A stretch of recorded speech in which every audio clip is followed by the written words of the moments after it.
I just wanted to start off. I love reading your stuff on Medium. I've always had a fondness for psychology anyway. So reading through some of your psychology stuff, and for myself at the moment, in particular, those battles of willpower. There's a lot Mm-hmm. of stuff you have on there, and it kind of challenges the status quo a little bit. It challenges what Mm. everyone kind of sees as what is possible and what isn't possible with willpower. That whole Gogginsing it. I think you put it in one of your Yeah. articles. Yeah. Yeah. So, firstly, I just wanted to put it out so I can get a clarification from yourself. What is willpower in terms of how you see it? What can we do with it? How can we change our willpower, or is it possible to change it whatsoever? Yeah. Yeah. I think the word willpower, like it sounds like you're using some power, which I think is, like you said, the way we tend to think of willpower. So I think I would say traditionally it's seen as something where you're trying to resist temptations. But I would say more broadly, I think the easiest way to explain it is to think of like you have some kind of maybe long-term goals, and then you have the temptations in the moment. And then basically self-control is, or willpower is like when you're making the choice for the long term as opposed to the short term. Um, and yeah, I think it can be about resisting temptations. So I think that's a big part of our lives. But then, like what I've been writing about is the other types of self-control. I think maybe the word self-control works better in that case because it's more about like anticipating kind of self-control failure and then preventing those. So it's more about kind of planning and being organized and kind of thinking ahead. How would you plan with your own willpower in mind, sort of knowing where your failures are and knowing where your strengths are? How would you go ahead with doing that? Mm, well, I think there's a lot about like knowing yourself. So, of course, we're different in what we kind of tend to need willpower for. But like, there's one example I gave in one of my articles, which is like a very simple one. So, if you're watching like a TV show, um, the way they're designed is to keep you watching. So, like a simple thing to do is like, if currently that's not something you want to use your time on, um, then maybe instead of thinking that, okay, I'll like just watch one episode and then I'll just like try to stop myself. Instead, you could basically say like, okay, I know myself. If I start an episode, I've seen it before. I will end up watching at least three, and then I'll watch the whole series, like or like the whole season, like over 3 days. Then you can say like, I'm not going to even start the first episode. So you can um, kind of through knowing yourself and knowing like those kind of little traps, you can then plan. And then I would then also suggest to do something instead. So it's not just about that, but then you need to have something other, like something different that's like fun or enjoyable or like that you can do instead that maybe then is not um, advancing your goals But those ones are it is or so fun yeah, though. It is so fun with scrolling through TikTok, scrolling through Instagram. Like you yeah, as a sort of graphic designer, UX designer, you know the tricks that these people are playing, and the companies are trying to yeah. what they're trying to do is get us on those, trying to get us scrolling, trying to fight for our attention. That the money is our attention at the moment, and that's something like we've not had to deal with in human history before. And you can see it, you're Yeah. kind of writing it on both sides, like you're playing for both teams, or you're writing how to help, but yet designing things to try and persuade to people to stay on the sites or to buy things at the same time. To what Hmm. extent do companies actually anticipate how our willpower, how do they break us down in terms of to try and Hmm. get us to stay on the screen? Yeah, I wouldn't say I'm an expert on kind of that, but based on what I've understood, it's like there's just like the one of the main things is like that we love this idea of that the feedback that we're getting. It's not like every time we go check our Instagram or whatever, we'll have like likes there, or we won't have. is that there's kind of a randomness to it, so that we never kind of know what it is that we're getting, which forces us to go and check. Of course, I don't use notifications at all for this reason. So I actually have to go, I have to go inside WhatsApp to see if there are any messages. I've kind of me neither. turned off everything, of course. But then I've noticed that then the behavior changes. Then you're basically like, I don't know if there's anything, so I have to go check WhatsApp in any case. Yeah. So yeah, I also find like that's something I'd like to write about at some point and look into it a bit more. I feel like the instant messaging is not seen as addictive. Like it's often like kind of not seen as part of the thing, but I find it super addictive, especially now that many kind of communities are moving to WhatsApp, at least in Finland. So you have like I do social dancing, like couple dancing, like salsa and bachata. So many of the events and everything, like instead of using Facebook to post those, they'll start using WhatsApp. And then basically it's a discussion forum. So yeah, they'll let you know about events, but there's like another thing. Oh, I have to go check if there's any new messages in this group. So Yeah, it seems like there's yeah, so many sites and there's so many different things trying to like again buy our attention and trying to get us there. I do feel it's more naturalistic doing it through messages. When I've been in group chats with friends or people trying to organize things, it feels a lot better than being constantly bombarded by whatever's on the screen, and you have to kind of decipher it for ourselves as we go along. But I mean, it's a never in human history have we ever had this before, ever. yeah, And it's something that we're kind of indoctrinate. Well, we are indoctrinated in now through our teenage years, through high school, where it's not a case of, yes, everyone says, oh, it's a choice. You don't have to use these things or not. But then we've evolved and we have adapted to be very social. Or we are social animals. We are social yeah, people. We thrive in those communities. And when we are isolated from those communities, we fail and we struggle and we can really have a really damaging effect on our mental health. And especially starting in, say, high school, secondary school, sometimes even earlier as well now, you've got so many kids who, if they don't have an iPhone, if they don't have Facebook, Instagram, TikTok, whatever it might be, then they are seen as the outcasts or they are seen now as the weirdos for not doing that. And it's yeah. very hard to break those cycles which have been put in from such an early age to now us as adults. I don't know how old you are, but I'm Mm, 25 and I had these things when I was 15, 16 and younger.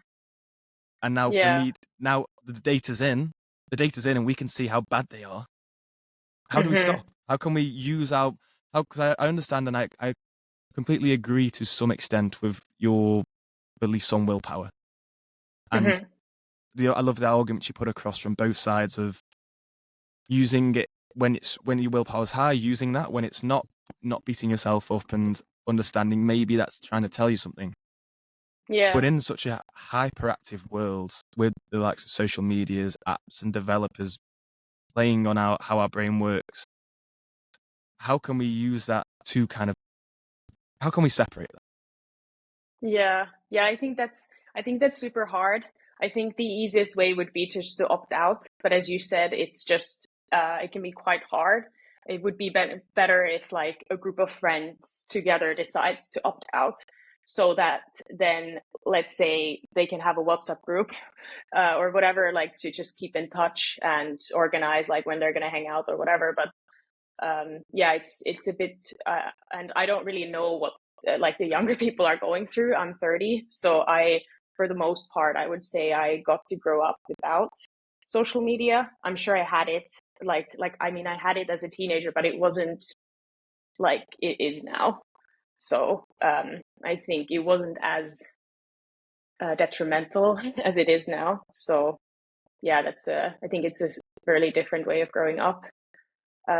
One thing, like one idea I've been playing with lately is the idea of like time restricted digitalism. So I don't know if you're aware of time restricted eating.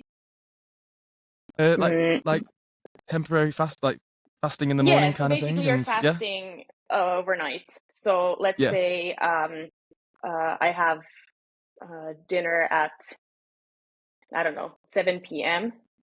And then I will stop eating, and the next time I'll eat will be at 7 a.m. So then I'll have a 12-hour fast. So I think that's one way. If you're not willing to kind of opt out completely, I think there is like some benefit to having these kinds of personal rules. So I think you could decide that, let's say, from like you only start like using those apps, for example, after 9 a.m. So, or if you wake up super late, then maybe you can do 12, like noon. And then you can use them during the day. But then let's say like 2 hours before bed, you stop using them. And then you'll have a fast overnight. And I think it seems really simple, like you have this personal rule. But if you actually stick to it,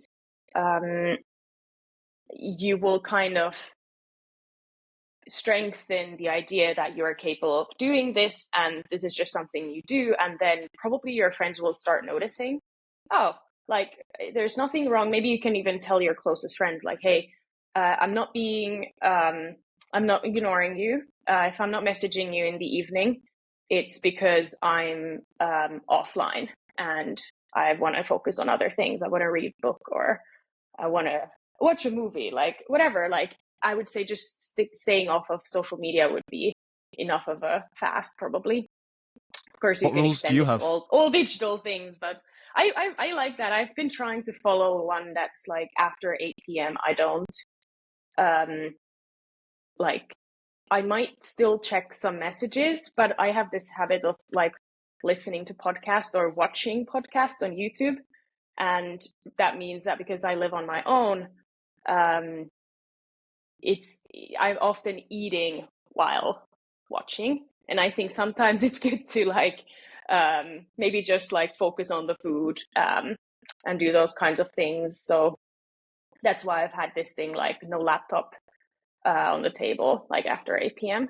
And it's been working quite well. And sometimes I'm like in the middle of like still like some YouTube podcast, and then I'll be like, oh, it's 8 p.m. Like I'm just gonna turn it off, and then I can But continue then tomorrow. you kind of want to hit that mental snooze button. There's like 5 more minutes, 10 more minutes. I'll make it to the Yeah, hour. I'll just finish this video, and then you know straight away you're gonna be sucked in and sucked in and sucked in. It's okay, especially yeah, when it's because the worst times from what I hear and what I can find for myself, the worst times to mm, go on any kind of technology, any kind of device is the first thing in the morning and the last thing in the evening.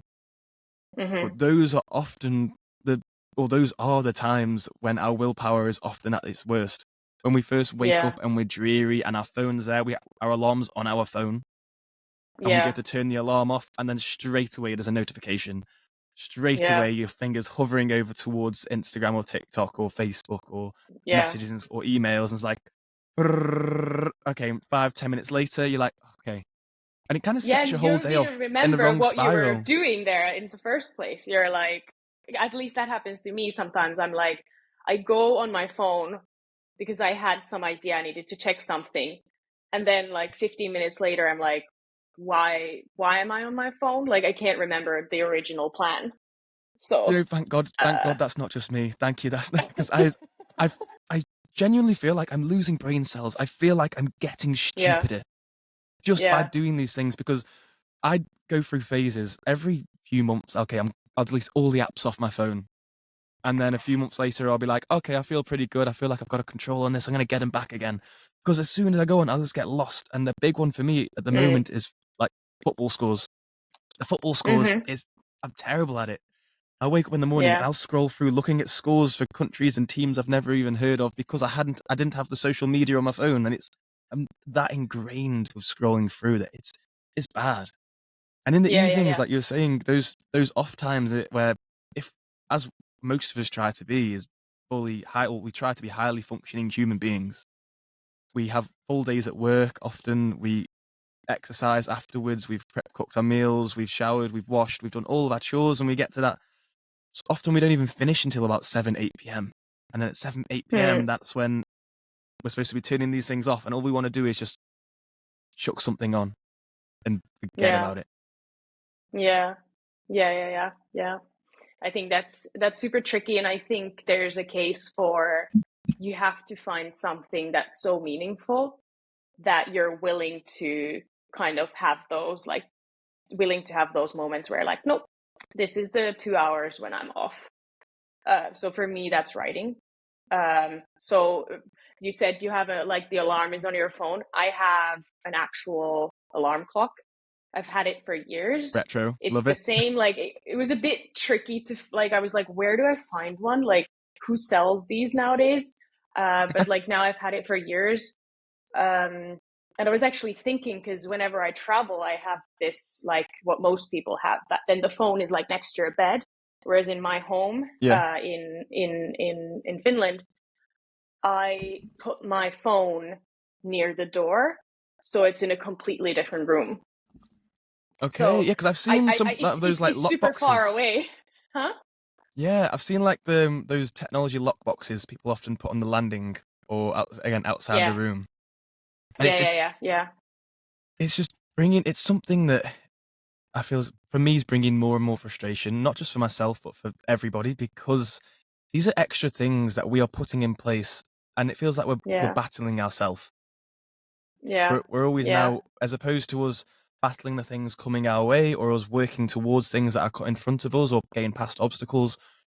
The battle now is we've cured so many things, and so many things are so much better in the world that we are now looking at us and how can we fix us, Mm. like we are the problem when we're just people. I think you're cutting off quite a lot right now. Oh, is I it? don't know if it's my connection. Can you hear me now? Yeah, yeah, yeah. Okay. Yeah, I feel like for me it works that it's there kind of in a different room. Um and then because I have like the writing practice which I do in the mornings, um what I do is that basically I don't there's one app I use because I have like what do you say, like menstrual cycle tracking app which I track my um like my temperature overnight. So that's the only app I use in the morning. So I do go on my phone.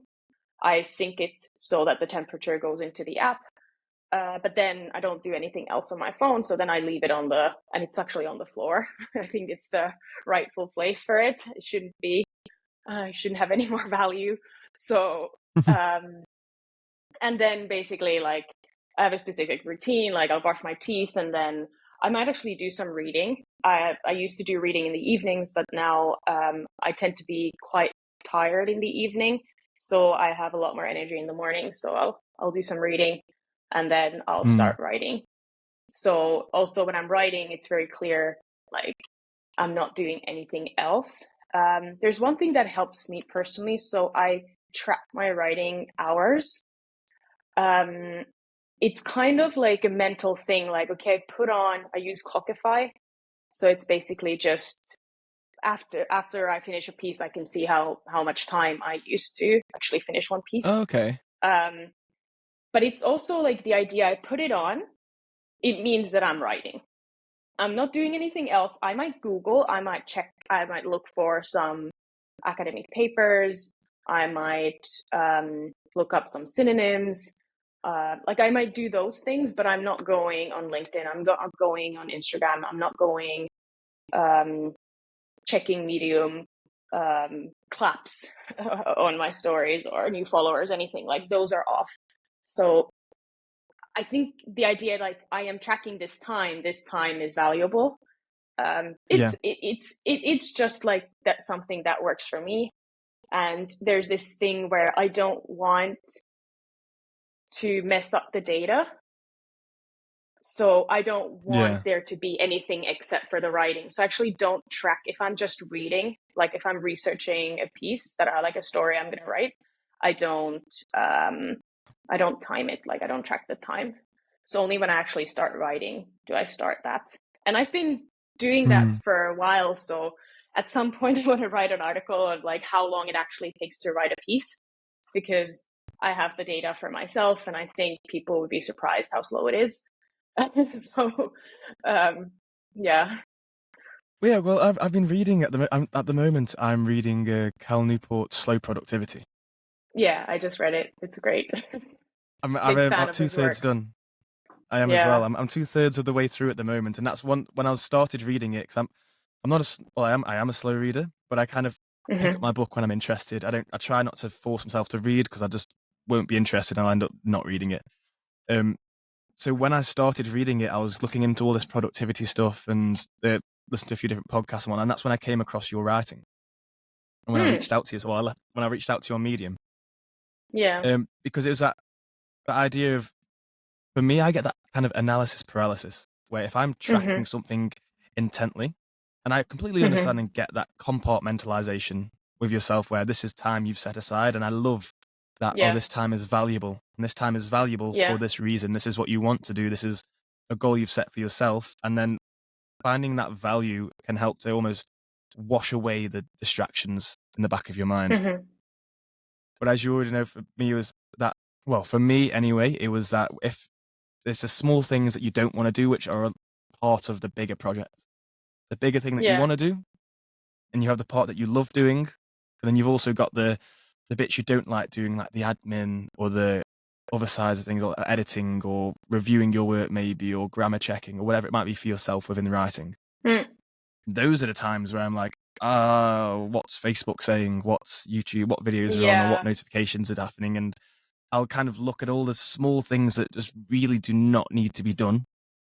Hmm. And I'll kind of use those things and say, I'll be fooling myself saying, oh, I'm not distracting myself because this needs to be done, even though it is still a distraction from the one thing that needs to be done. Yeah. Yeah. So what did you take from the book, or like what are you like what's the thing that resonates with you in slow productivity? For me, it's in it for the long haul. It's Hmm. what can you achieve in a lifetime, not what can you achieve in the next 5 years or year or six Yeah. months. Yeah. What about Yeah, that's yourself? a good one. Yeah, it's I like I love that, like the whole the slowness thing, because like I said, I feel like I'm a super slow writer. Um and like I've been doing it for I think like 3 years now, or like three and a half or something. Um and like it's always just kind of been a hobby. But I feel like there was like one of the self-control articles that did really well. And I think it speaks for this kind of long-term thing. Like if I had gone into it thinking I want to have these massive, like these stories that just people read a lot, I think I would have quit a lot earlier. Um, Hmm. because I wouldn't be doing it for the right reasons. Um, and I mean, I'm not making any money off of writing. I do have a buy me a coffee account, and I have made $25. So I'm not getting rich doing this. So A it's kind of just for few trips to fun. Starbucks. Hmm? A few trips to Sorry. Starbucks. Yeah, exactly. Yeah, but then I've also made the decision, like I could put a paywall for Medium, and I've decided not to do that. Um, I just feel like, because I do have a full-time job, which pays me, and I'm able to do the writing on the side, so I don't actually need the money. So I think this is also something people maybe don't appreciate enough, is like I get to write whatever I want because I Yeah. don't need to make any money. And then Yes. every now and then I accidentally write something that people like. So Accidentally. that's kind of cool, like, so it's like I just get to do what interests me. But the idea is, like, I feel like, of course, there's like, it would be cool if at some point I could, for example, work, like Cal Newport has this idea of lifestyle centric planning. I love that idea. So like one of my dreams is to, maybe I could have a job that pays my bills, but I wouldn't have to work like 8 hours a day, 5 days a Yeah. week. I could work a lot less, and then I would have a bit more time for writing. And then that might make some money for me. Sometimes not, but I wouldn't have to kind of rely on it. But it would be like the Yeah. lifestyle, like the whole, like the way I would like to live my life. Um, That's the so I goal. think I read that, maybe in and the that resonates with hmm, myself as well. And that's something I think everyone should really strive for. If you're a kind of person who is excited and wants to be productive, and you want to achieve certain things. You maybe not know what yet, but you don't want to just have a normal 9 to 5 job for whatever your reasons might be. Not that there's anything wrong with that, but if you want more, then one way to go for more, anyone who's tried to realizes it's very quickly, you can lose that passion. You can lose that passion when you have to treat it like a job. Let's say if you can either write something which is very clickbaity and very trendy and you know is going to get loads of reads because it's what people are talking about at the moment, or you could Yeah. write something that's close and near and dear to your heart and that you love and you want to write about, and you're going to be able to keep doing that. And I've had different projects and different businesses in the past. Some I've cared for, some I've not really cared for. And the ones I can wholeheartedly say are the ones I will just keep coming back to over and over again, are those ones that I'm passionate about. But if I had to Yeah. make a living out of that, if that was my only source of income, if that was my only way to get by day to day, I'm going to fall out of love with it really quickly because of the stress. I'm now putting two things. I'm putting the stress of needing money and the joy and passion of this work. I'm putting these together and I'm kind of assimilating a negative reaction or a negative feeling out of that work. And the work's what you want to do. That lifestyle centric for yourself, where you've got the writing, you love writing, and you do it each day, and you put that time on, you put the clock on. That's something you've seen as valuable to yourself. Yeah.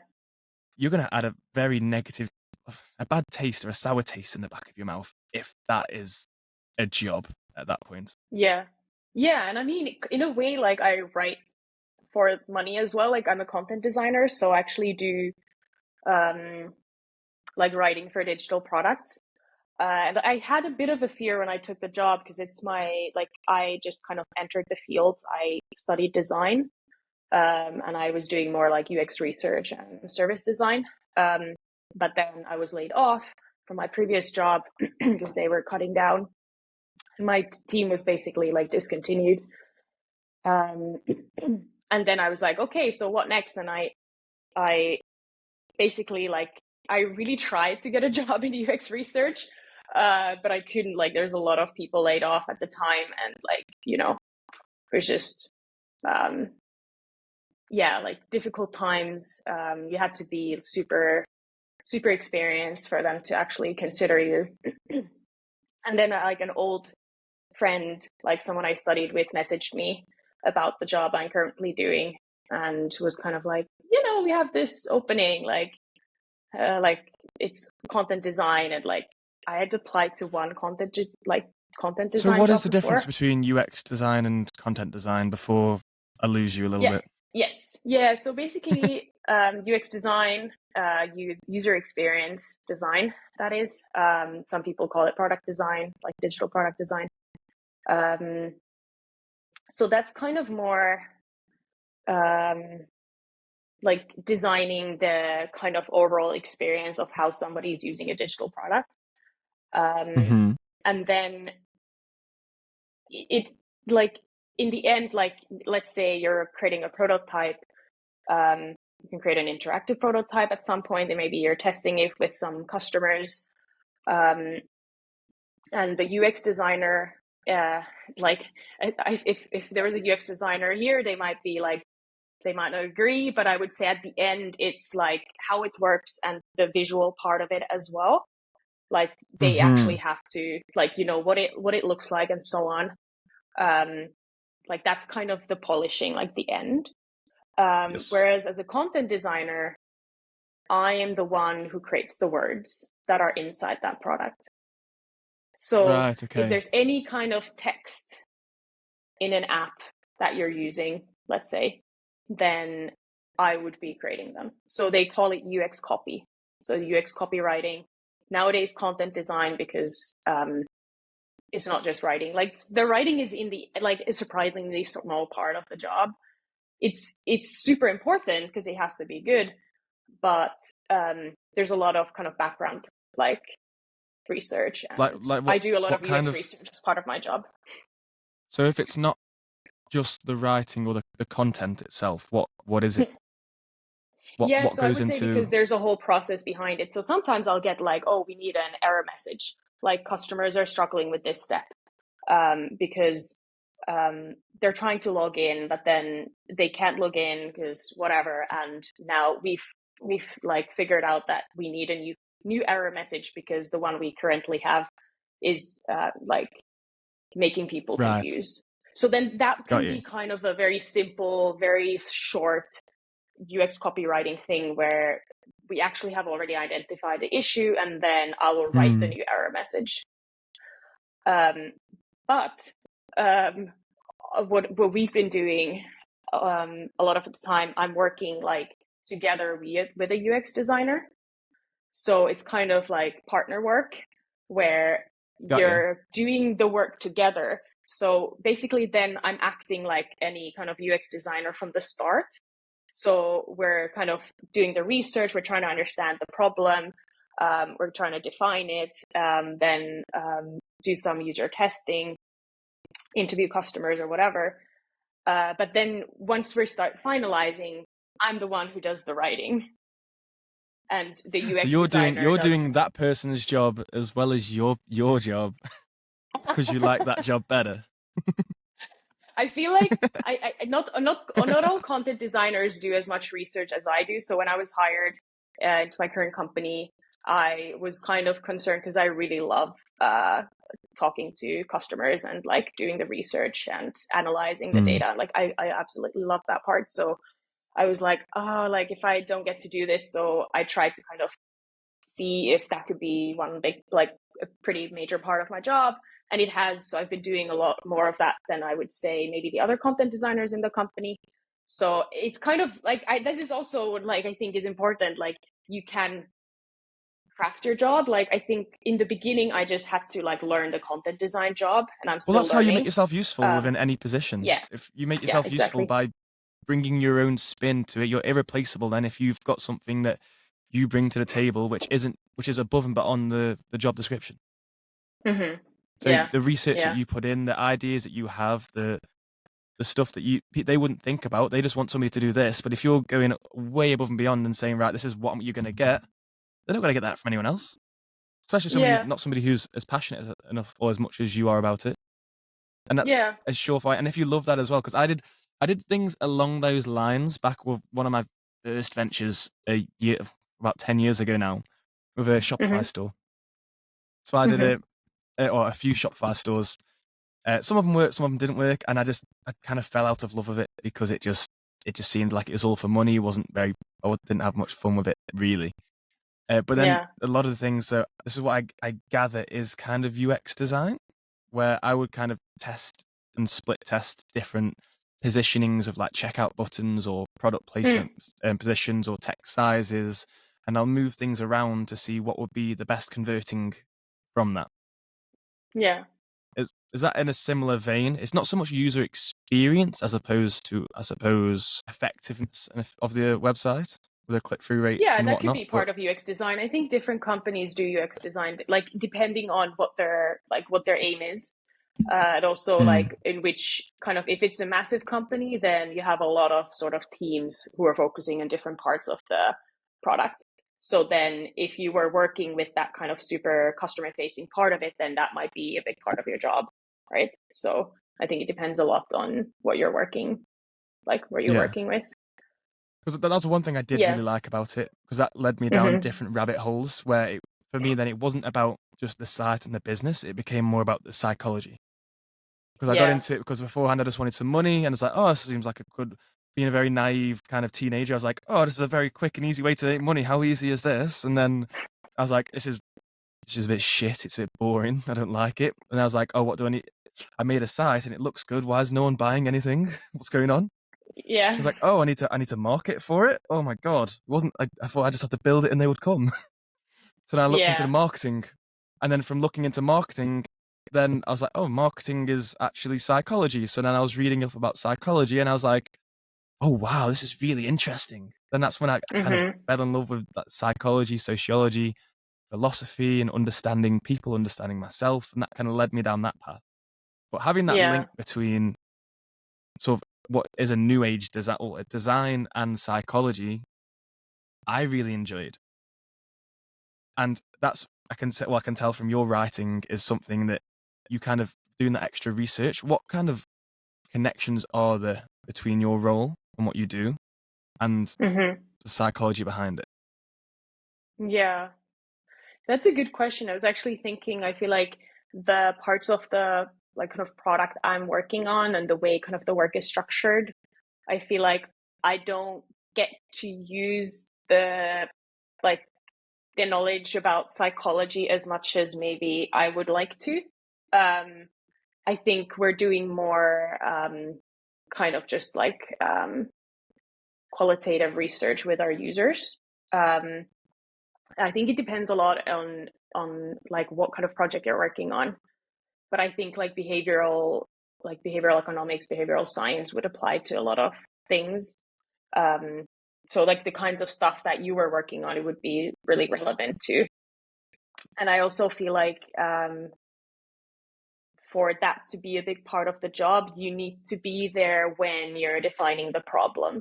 So if you're more kind of handed, oh, we need to develop this feature, it's a bit more tricky to start applying those because you're already like somebody's already kind of defined the problem for you, and then you're just trying to make it as usable as possible. So I think So I'm going to throw out I a would problem to you like to then. be able. Mm-hmm. Sorry. I'll throw out a problem to you then. Okay. Mm-hmm. Let's say for you have been hired for this role, you have been headhunted for your specific expertise with UX design Mm-hmm. and called content writing. UX, I Mm-hmm. don't know what you come up with. Content And design. Well, you can call it yeah, whatever. different names for everything now. So you've been specifically headhunted by a company, and this company is having a real issue with portraying their own brand values. And they want Mm, their brand values to come through. Obviously, say generic brand values being like friendly, competent, respect, and what you generally expect. How would you go ahead and have those things come through on, say, a website or an app? mm, that's a good one. But are the brand values already defined, or is it Yeah. like they are? All right. Well, let's say you've got some leeway. Yeah. So the people who've created this company, this hypothetical company, they know the business side of things, they know their customers, but they don't know how to express that in a way which resonates Yeah. with their audience. Yeah. Yeah. I don't know how it would like if I had to like now kind of apply psychology to that specifically. I would try to, I think the first step would be like, how do we translate those values into something concrete? Like, what's the tone of voice? What's the visuals? What's the, Hmm. like, what are all those things that we want to convey? Um, and then, I don't know, I think we could probably do some like best guesses and then we could test the different versions, right? So we could see whether that makes sense to the existing customers or maybe to people who haven't kind of interacted with the product. So does it So always come that's down to something testing more so? I like to, I think we should test a lot. Um, and there are some kind of platforms like products that make it super easy. So, for example, user testing, I think it's just called user testing, but basically what it is that you have like you can set up a user test, and then it'll kind of open up on the platform, and then people can join, and they get some money for it. So the company's paying a certain amount for the user testing company to kind of hire those testers. Then, yeah, and then you get the results quite quickly. So that's those kind of Okay. things are super cool and make it super easy. Okay, because that was something I always looked at, and I don't know if I just looked at it in too much detail, because I guess I kind of looked at it as if there was always a specific answer, where almost like it was like color coding. How do you have color psychology and color science, where you say if you want to if you want to come off as if you're environmentally friendly or economically friendly, you choose green, or for example, Right. Yeah. if you wanted to be Yeah. bold and edgy, you choose red, and like the different sharpness to like the text you might use it might be more well-rounded, or it might be sharp, it might be in your face. And it's always that kind of that branding side of things where we're trying to portray human emotions in a very graphical, creative way. Yeah. That's how Yeah. I looked at it. I'm not a visual designer, so I would I would hire like I would let a colleague do that. And of course we could like work together How would you do it with writing closely, then? but hmm? How How would you would do it I with do? writing? Hmm. So say within your own writing, if you wanted to portray, because I read a lot of the medium stuff, yours and others. I Yeah. read a lot anyway, but it always strikes me whenever I try to write, I'm Hmm. shit. Like I can't portray Oh anything yeah. in my writing. Like I might think, oh, I want this to come across as, say, exciting or thrilling, or how would you do that with? How would you portray or give across your tone of voice through writing? Yeah, I think my problem is that I just kind of try to be super authentic. Like I just write um like what feels natural to me. And what I often do is I will read out loud what I'm writing. So I like the idea that if it sounds good when you're reading it out loud, it probably works. So I feel like sometimes like the writing style I have is maybe a bit conversational, and I might use these kinds of like I'll ask a question and I'll answer it, or I will Yeah, say what somebody might be thinking about the thing. um, that's kind of a psychological trick. Like I'll make a claim, maybe based on the research or based on something else, and then I will pose a question that somebody might be to critique it, and then I will like kind of give that point. So I like making that transparent. I think you could say like, oh, you could cut out all of that, but I think it makes it more like fun to read. I don't know, but like it makes it more kind yeah. of fluid. There's something that just So kind of sits mm, right within that. I'm a big fan of that. That whole idea you're putting across now is, for me, that is authenticity. And I yeah.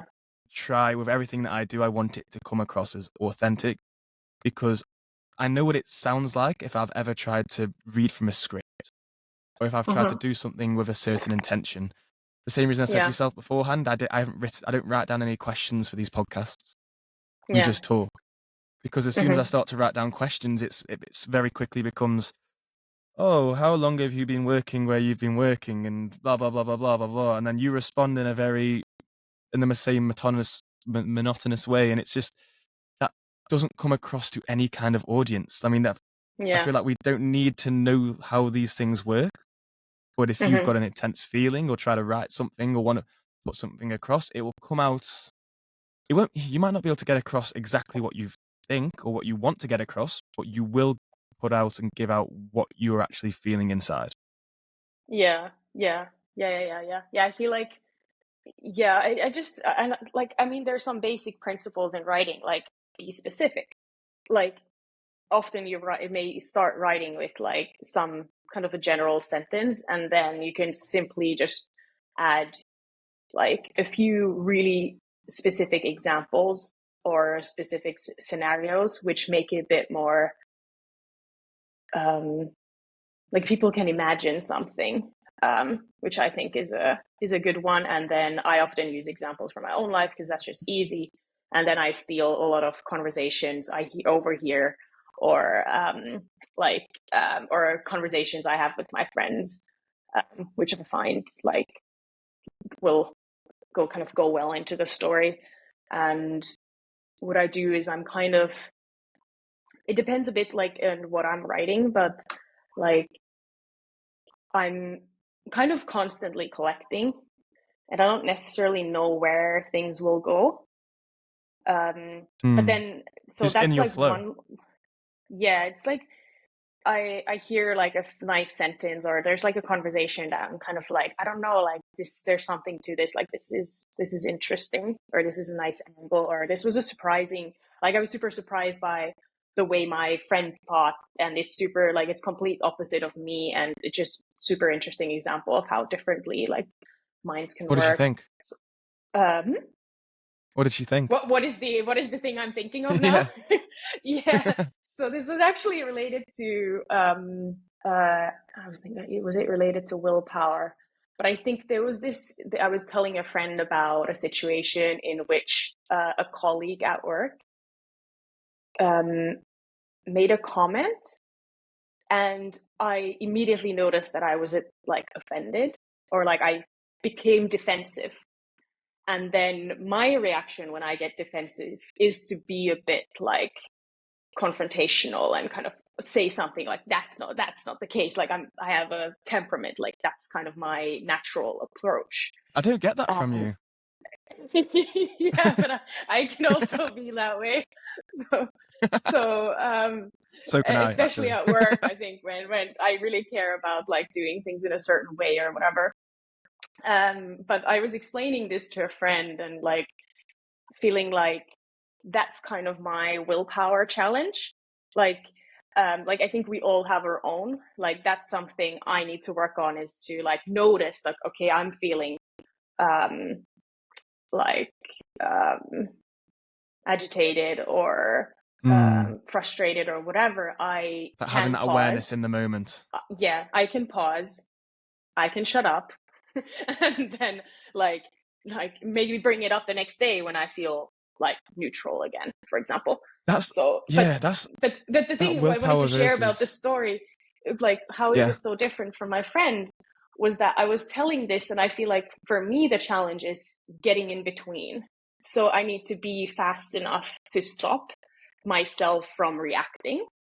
And then I was talking to a friend who's has a completely different temperament, and then he was saying, "Oh, like if I had heard that comment, I would have first started like before reacting, I would have been like, but what might have been his intention? And what was the original, like why was he saying this?" And he was going through this all this thinking, and then he would have probably, he said that his response would have been just to not say anything, just to let it pass, because he wasn't quite sure about the intention, whether it was actually to be like a critique, or so, because he wasn't sure. So he Yeah. was like, oh, let me just let it kind of slide. And then I was like, I don't have the time. Like I'm just reacting. I need to So let it that out. was like, so I was like, for him, that was not a willpower challenge. That was just like he has a A different rational conditioning thought. from Yeah. his childhood or whatever, which makes it easy for him to kind of not kind of just be Yeah. there and be like, oh, that was a comment. I don't know if it was Well, it negative raises or that positive or question though, neutral. is yeah, it raises that question like you've just mentioned with your friends, the differences to yours. Do these things, are these things that we can change? Is it a nature versus Mm-hmm. nurture, or is it our upbringing? Because I've been through these processes exactly the same for myself, where Mm-hmm. I found out from a young age that if somebody is saying something which I find controversial towards me, or like as an attack on me, Mm-hmm. the best thing that I could do for myself and the whole situation is kind of laugh it off, laugh with it, or like Mm-hmm. be the first one to crack the joke. Because then we can kind of, regardless of whether it was an attack or whether it was just a joke, like we can move on. But then I've know Mm-hmm. other people where they just fly off the handle, like out of nowhere. They just completely just rage, like straight Yeah. away. And Yeah. that's what I mean. Is it something that you can change? Is it do you need? Yeah. Do we always need to Um, smoke a bit of weed and just move on, or? yeah, I don't know. So I feel like, yeah, I do feel like there really are individual differences. Um, I don't know why they exist. I haven't read about it. Like I tried to actually find something on it, but it's a bit hard. Um, but basically, I would say, because I know what my family's like, I know what my parents are like, so I know that I've gotten certain things from my parents. Like I like how my parents react to things. I have definitely inherited from, I guess, observing them growing up and just being around them and seeing that that's how you handle these situations. And some of it, like, I'm not proud of, right? So it's not like you only inherit good things. What are you not So proud of? yeah, but then I would, What are you not proud of? like, for example, like being quite like, oh, if I hear this thing, my first reaction is to react and say something, like, let's say, even say something mean, or like that's not a kind of a good reaction. It's not useful, and it won't make the situation better. But I think, yes, some things will be easier to others, like to some than others. But I do think you can practice. I think it Hmm. comes down to mindfulness. So I How have practiced meditation in the past. So I think meditation is a great way to learn to observe your thoughts and get in between the different self. Like that's how I imagine it always. You're kind of, there's one part of you who has this reaction, and if you can learn to notice it and see that that's not necessarily like, you don't have to react that way, you don't have to be that part of yourself, then you can kind of be like, oh, that's the thing, and I'm feeling this emotion at the same time. Still doesn't mean I have to act, although like the emotion and the thought are telling me to act. Instead, I can observe them and then find a way, like whatever works for you to calm down. That might be movement. For me, movement works really well. Or just like taking it, like I will wait 10 seconds or whatever it is. But I think it does take a lot of practice if you have those patterns internalized. Yeah. I think you can learn, Yeah. but it'll take a long time. It does take a long time. I mean, Unless you get enlightened in the process. yeah, you just might fall into an enlightenment wishing well. Yeah, I've always been torn with it, because on that same hand, like you're saying, it's if there's traits that you don't like about yourself, or there's traits you might see from parents or relatives, and you might have like one moment, and then when you've sat down and had like something to eat, normally at lunchtime at work, and thought, oh shit, I really didn't like that. And then you think, right, it's going to be really disheartening if it is a case of we can't do anything about this. Mm-hmm. Because everybody wants to strive to be better in their own way, in their own image, to not for themselves necessarily, but even just for other people's benefit as well. And so we can all just get along more and live in a happier, more productive world.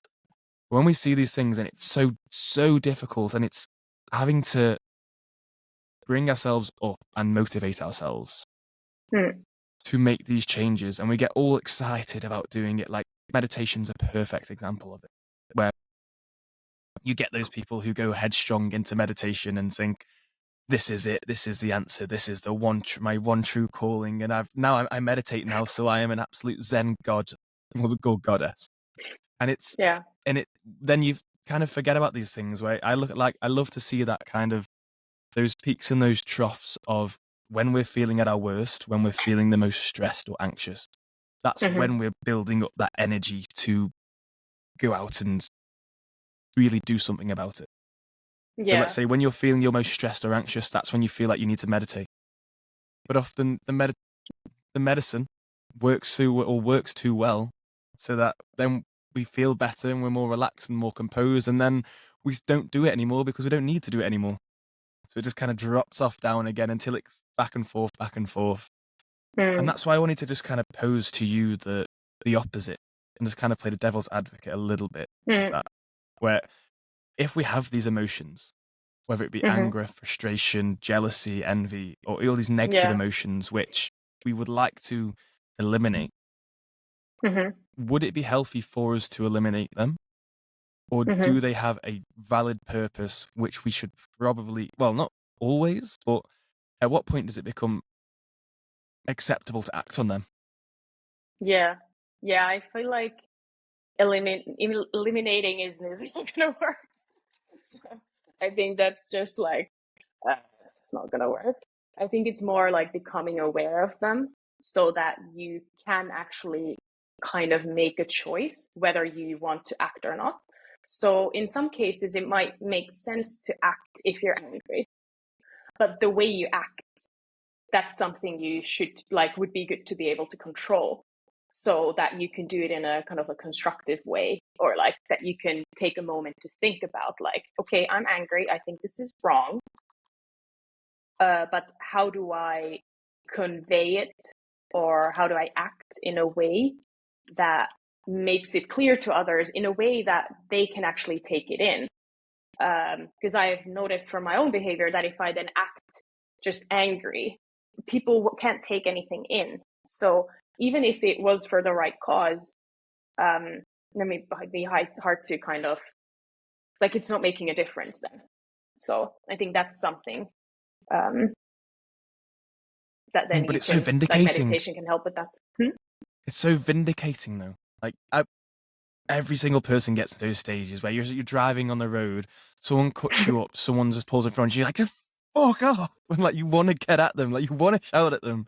It's so vindicating. Yeah. And that release, that pressure release, that's something that, in a sense, we kind of need. Like, I'm kind of torn. I understand completely. We're in a different time in human history now, where once upon a time, somebody pissed you off, you're going to react, and you'd probably end up in a brawl or in a fight. Just like you might see dogs in a park just growling and having a go at each other because of that status game. Like, we're always playing that status game at the same time. But then, it's a question I have: is it healthy to bottle that up? And to what Yeah. extent does that hinder us in terms of our own mental health? Yeah. Because Yeah. it can't be any coincidence that now that we are effectively taught to, even though we're told not to bottle things up, if we are lashed out at, and we are told it's wrong to react to other people, even if that's how we feel. Yeah. I feel like I can't say like which one is better, like, or like which one is better. I can say that what you can do is, like, let's say you lash out at someone, like, after some incident, then you can observe how you felt doing that and what the impact of that was. I think you can do that, and then you don't need to say like that was a bad way to act or that was a good way, like, just to also stay neutral. I also feel like we have to be able to make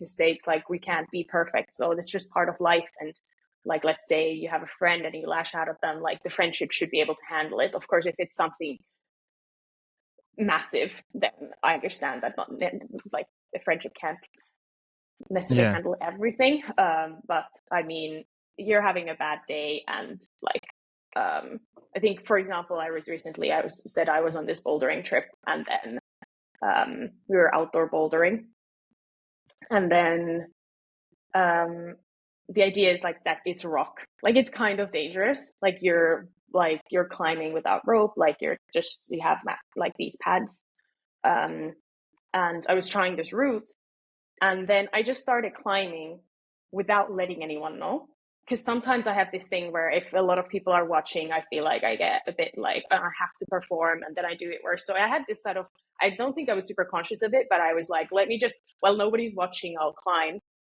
But that's not how you do it. That's super unsafe. You always need to have someone there. We call it spotting. So the other person is kind of ready that if you fall, there's mattresses, but there's also the human being, one or several, depending on what the route's like.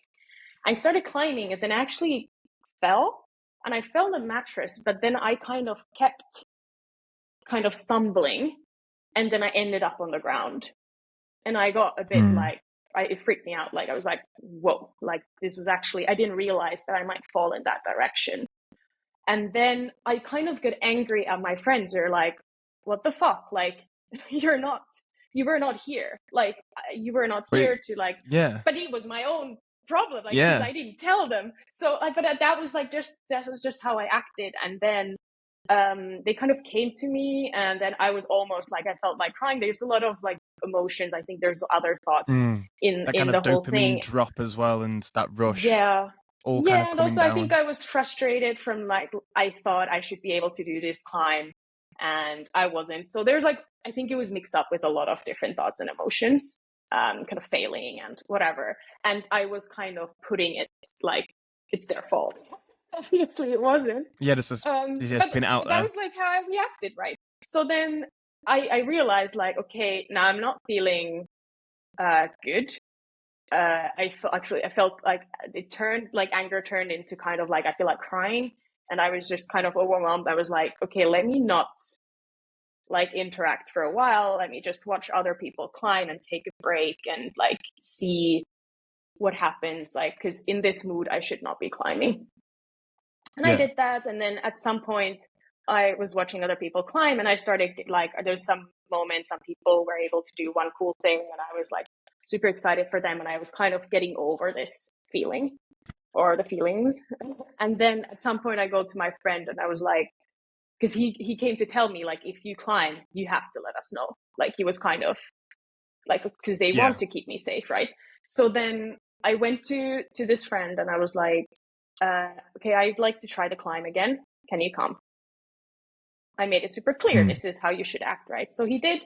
And then before I started climbing, I was kind of like, I'm sorry. I gave him a hug and I'm like, I'm sorry I lashed out at you. Like, and then he was like, hey, come on, we've had a long week and like, it's understandable. And like, um, so like, that's how kind of I was able to, I kind of Yeah, made and a it's how mistake and you took I made a realized mistake at it. the I took my beginning. time and I went back and then we had a hug. For me, that's like a way to kind of, I feel like it calms your body and it felt really like, hey, we're friends. Like, Everyone needs a hug. this, happens. Everyone needs a hug.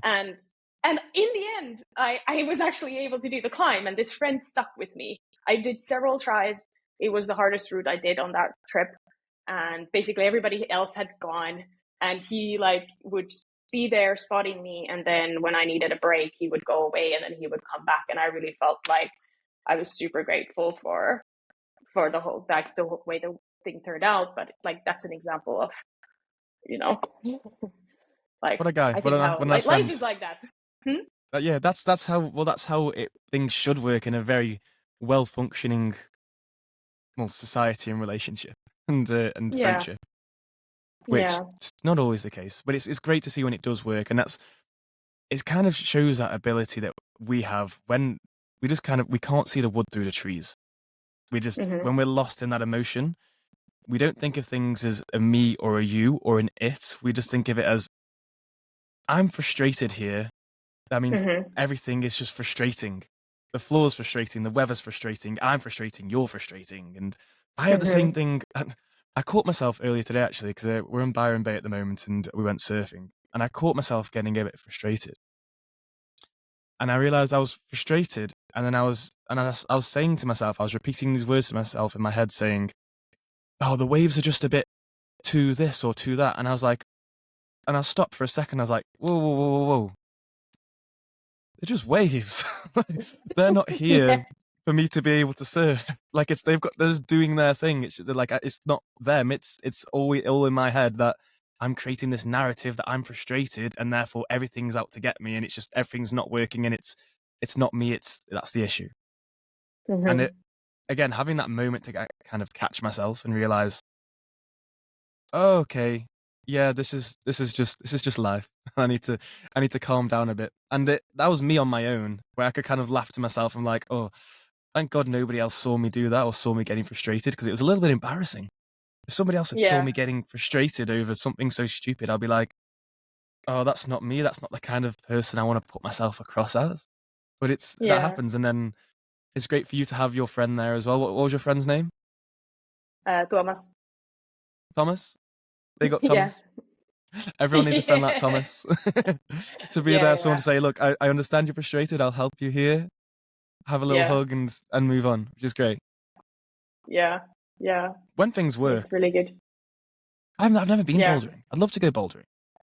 Yeah. It's really Is cool. Finland the place for it? Oh, I think it's probably not the best place, but the thing about like I live in Helsinki, the capital, and like I think a lot of places, you'll have indoor bouldering gyms, which I mainly do indoor bouldering, so I haven't actually done that much of outdoor stuff.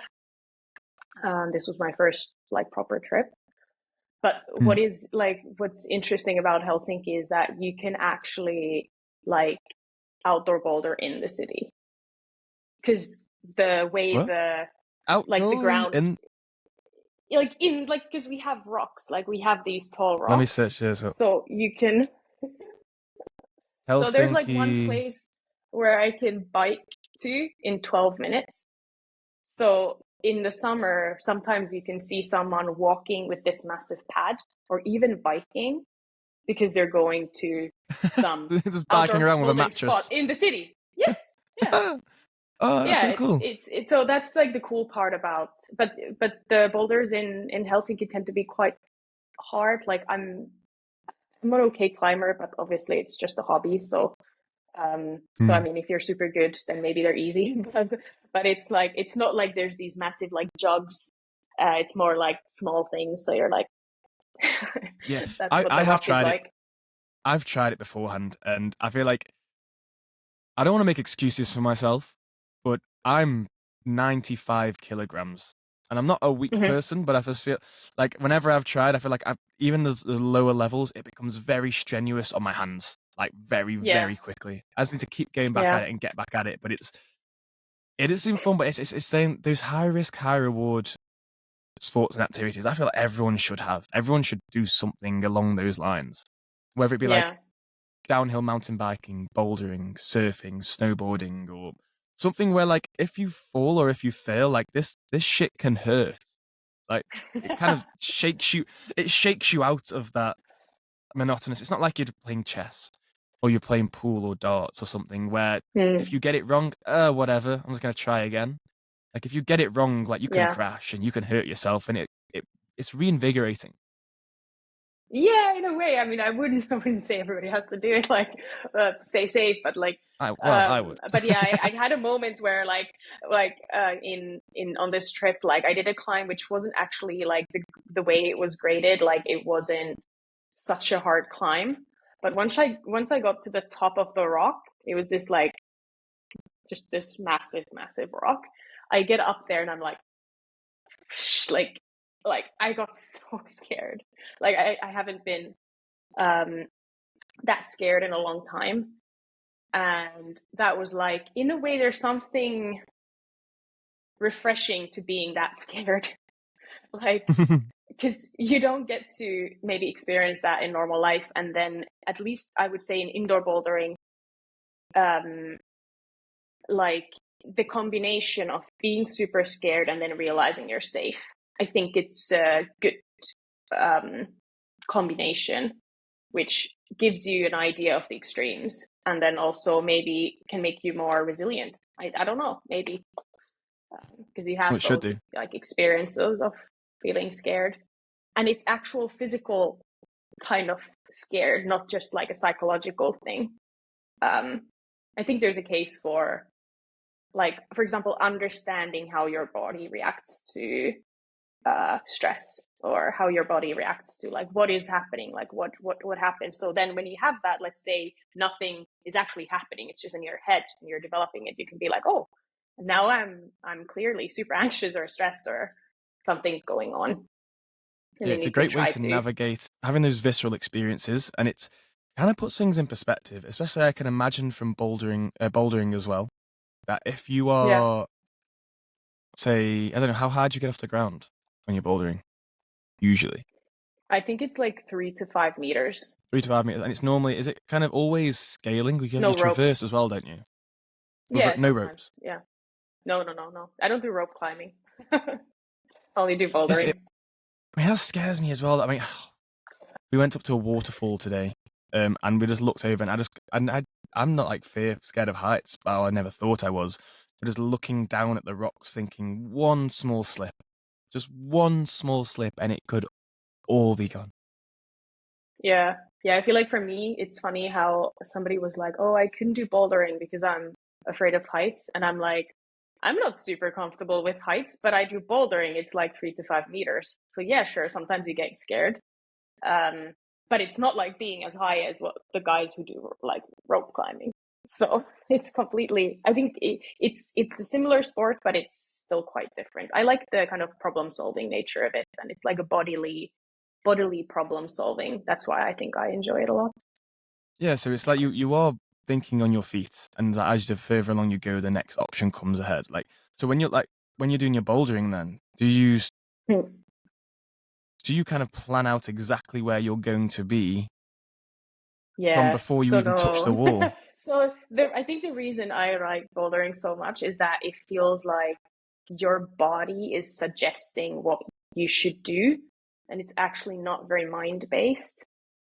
So it's like that's what I've also noticed, that the first time I try a climb, I sometimes climb the best. I think probably has to do with the fact that I have no expectations. I don't know if I'm able to do the climb or not, so I'm not restricting myself psychologically. So I'm just going for it, and then I'm kind of using all my skills, but because there are no expectations, I tend to perform well in that kind of scenario. People are different in that respect as well. But then once I start to like, okay, I've tried it a few times and I'm struggling with some bit, and I try to start really thinking about it, and then that might be when I start climbing worse. So I think that's also because I do dancing, and I do some like sometimes I just film myself like improvising to a song, just grooving and doing stuff. And what I'll notice sometimes, I really enjoy that. I was once in a dance performance where someone said like dancing is about not being so much in the mind. And I totally agree. Like that's how I feel. So sometimes what happens is I'll put on a song and I'll be like, okay, I'll film myself like dancing to it. Then first they'll be like, okay, grooving. And then I'll do some moves like that is kind of inspired by the song, but that's how my experience, my body suggests those moves. And then when I watch the video, I can see that I was smiling. Like there's a joy in then the kind of thinking mind recognizing that the body just came up with something super fun. Yeah. So it's like I'm surprised myself at like what I'm doing. And I think that's kind of what it's like with climbing as well. You go and you're like, wait, I didn't know my body can do that move. So I think there's a lot of kind of this type of intuition that comes from you've climbed a lot, you know the techniques. So then your body just kind of without your conscious awareness, like selects what's best for this specific thing, and it just does it. Yeah. And well, I mean, if we do it's cool so many experience. things. Yeah, we do. Yeah, I get that as well from different sports in particular, and anything else, like in conversation mainly as well. Where if I try and think about it, if I try and plan it, if I have that expectation, like you're saying, it very often just goes wrong. There's so many different things that we need to think about to do just to, let's say, walking, our balance, one foot, our muscles working in unison. But if we try and think about how we walk with every single step, every single part that goes into us walking, if we try and think, or if we try and think our way to it, we'll start to like feel really clunky and really non-fluent. And then as soon as we're like, right, whatever, I'm going to think about something else, you're fine. And then there'll be something and you might hop out the way or you might move. And it's just like, we do so much thinking outside of our actual head, outside of our mind, and then using these sports to go for it as well. And I'm kind of obsessed with it in a way. It's like such a surreal feeling where it's almost kind of spiritual, where it's like, if I don't, it's almost like you're handing these things away. You're not doing them yourself. You're letting almost like a higher power take over. Yeah. And I think that's also how I feel with, I think, the best writing that you do. Of course, sometimes you have to actually struggle to get there, but like that's kind of like it just came out, and then you don't really know where it comes from, and I don't think it really matters. I think you can give it a spiritual meaning, or you can not give it a spiritual meaning. I don't think it really makes a difference. So where do you Works. think your writing does come from then? Where it comes from? I think I think like the key thing because I started with really personal stories, I think it's just about being honest. And then I think there is a benefit to, I'm not a master meditator, but I'm able to some extent observe my mind. So I think this is my hypothesis, like that it's enjoyable for people to read, like, okay, this is what's going through her mind, and like this is the things, and then if you have anything similar that's going on in your mind and somebody's written it down and you recognize yourself in it maybe a bit, even if it's a different life experience and different story, I think that's enjoyable. Like you don't feel alone. So I think honesty, like being vulnerable and honest, like there's a lot of things I've written where I'm super embarrassed to publish, and I still do it. Like I've written about body image. I've written about like some, like some tendencies I have, or like some things that I just like not super proud of, or I'm not like I struggle with. But then there will be a few people who'll be like, hey, like I don't have exactly the same experience, but like that kind of resonates with me. So I think it's that's like the key part to it. Yeah. Yeah. And that's that enjoyment. You get that enjoyment from it. I mean, it's very therapeutic, sharing your own Yeah, it experiences is. and then seeing the response as well. When you see any kind of positive response, you look at it and think, oh my God, you are pouring these things out of you, picking apart yourself or picking at the parts of yourself which you like, don't like, have experience in such a selfless way to help other people. And that's Yeah. how communication should work. It's how communication, it's taken such a different, this is why I see the kind of contradictions between what we get most of the time, I would say, looping all the way back around to the beginning of the conversation, what you get a lot of the time with media is just trying to hook people in with exciting things for their attention, for advertisements and monetization. But then the true purpose, the true joy we get from it is that kind of collective expression and kind of Mm-hmm. untangling those knots in our own head, Yeah. untangling those knots and putting that out on a page, putting that out into the world for somebody else to see it and to resonate with that and to help them as well. And that passing on that message bit by bit. Yeah. Yeah. But there's an interesting idea of like, I think it's a book by William Simser. I think the book might just be called On Writing Well or something like that. And he makes a case for like just writing for yourself. And I think it seems kind of selfish, but I think that's where the authentic stuff comes from.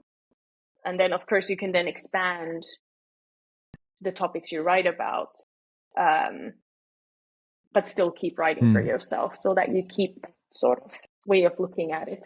And I also, So do there's you write one, for yourself? yeah, definitely. Yes. Yeah, it's like I said earlier, it's like a lucky coincidence if somebody enjoys it. So that's a nice little add kind of additional nice thing. But then there's one thing about like there's different things, like there's writing process, and then there's the final product. So I have this one editing technique which I call like editing out the ego. So when you're kind of making a draft, you're writing a draft, you're like putting down all the stories that just come to you, like all the examples, all the research thingies you want to cite, and then you just have, at least that's how I work, then you just have a bunch of stuff. And then the ego is in like, oh, but I want to share all of it. Like all of it deserves to like be shared. And that's the editing out the ego, where you also look at the stuff critically and just like, that was part of the process. And what I do is I don't delete stuff. So I always have like a separate file which says scraps. And then I push the stuff in there. So it's not like it's gone forever in case I wanted to use it for some other text or whatever. But it's like also being honest with like, I am writing for myself, but I'm also writing for other people. And I know like, if it's super, super long, it's very unlikely that anybody will read it.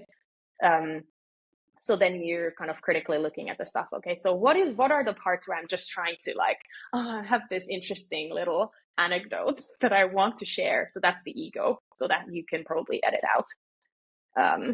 That's Yeah, I've not thought of it that way because I struggle a lot with any kind of writing or project. Whereas I'm always trying to edit it as I'm going along and like cropping things out. It's like, oh, that doesn't look right, doesn't look great. But obviously, taking the whole thing and then think right, the therapeutic part, the part for you, the egotistical part is getting out there in the first place, getting it from up here and in here to right out onto the page or into the world.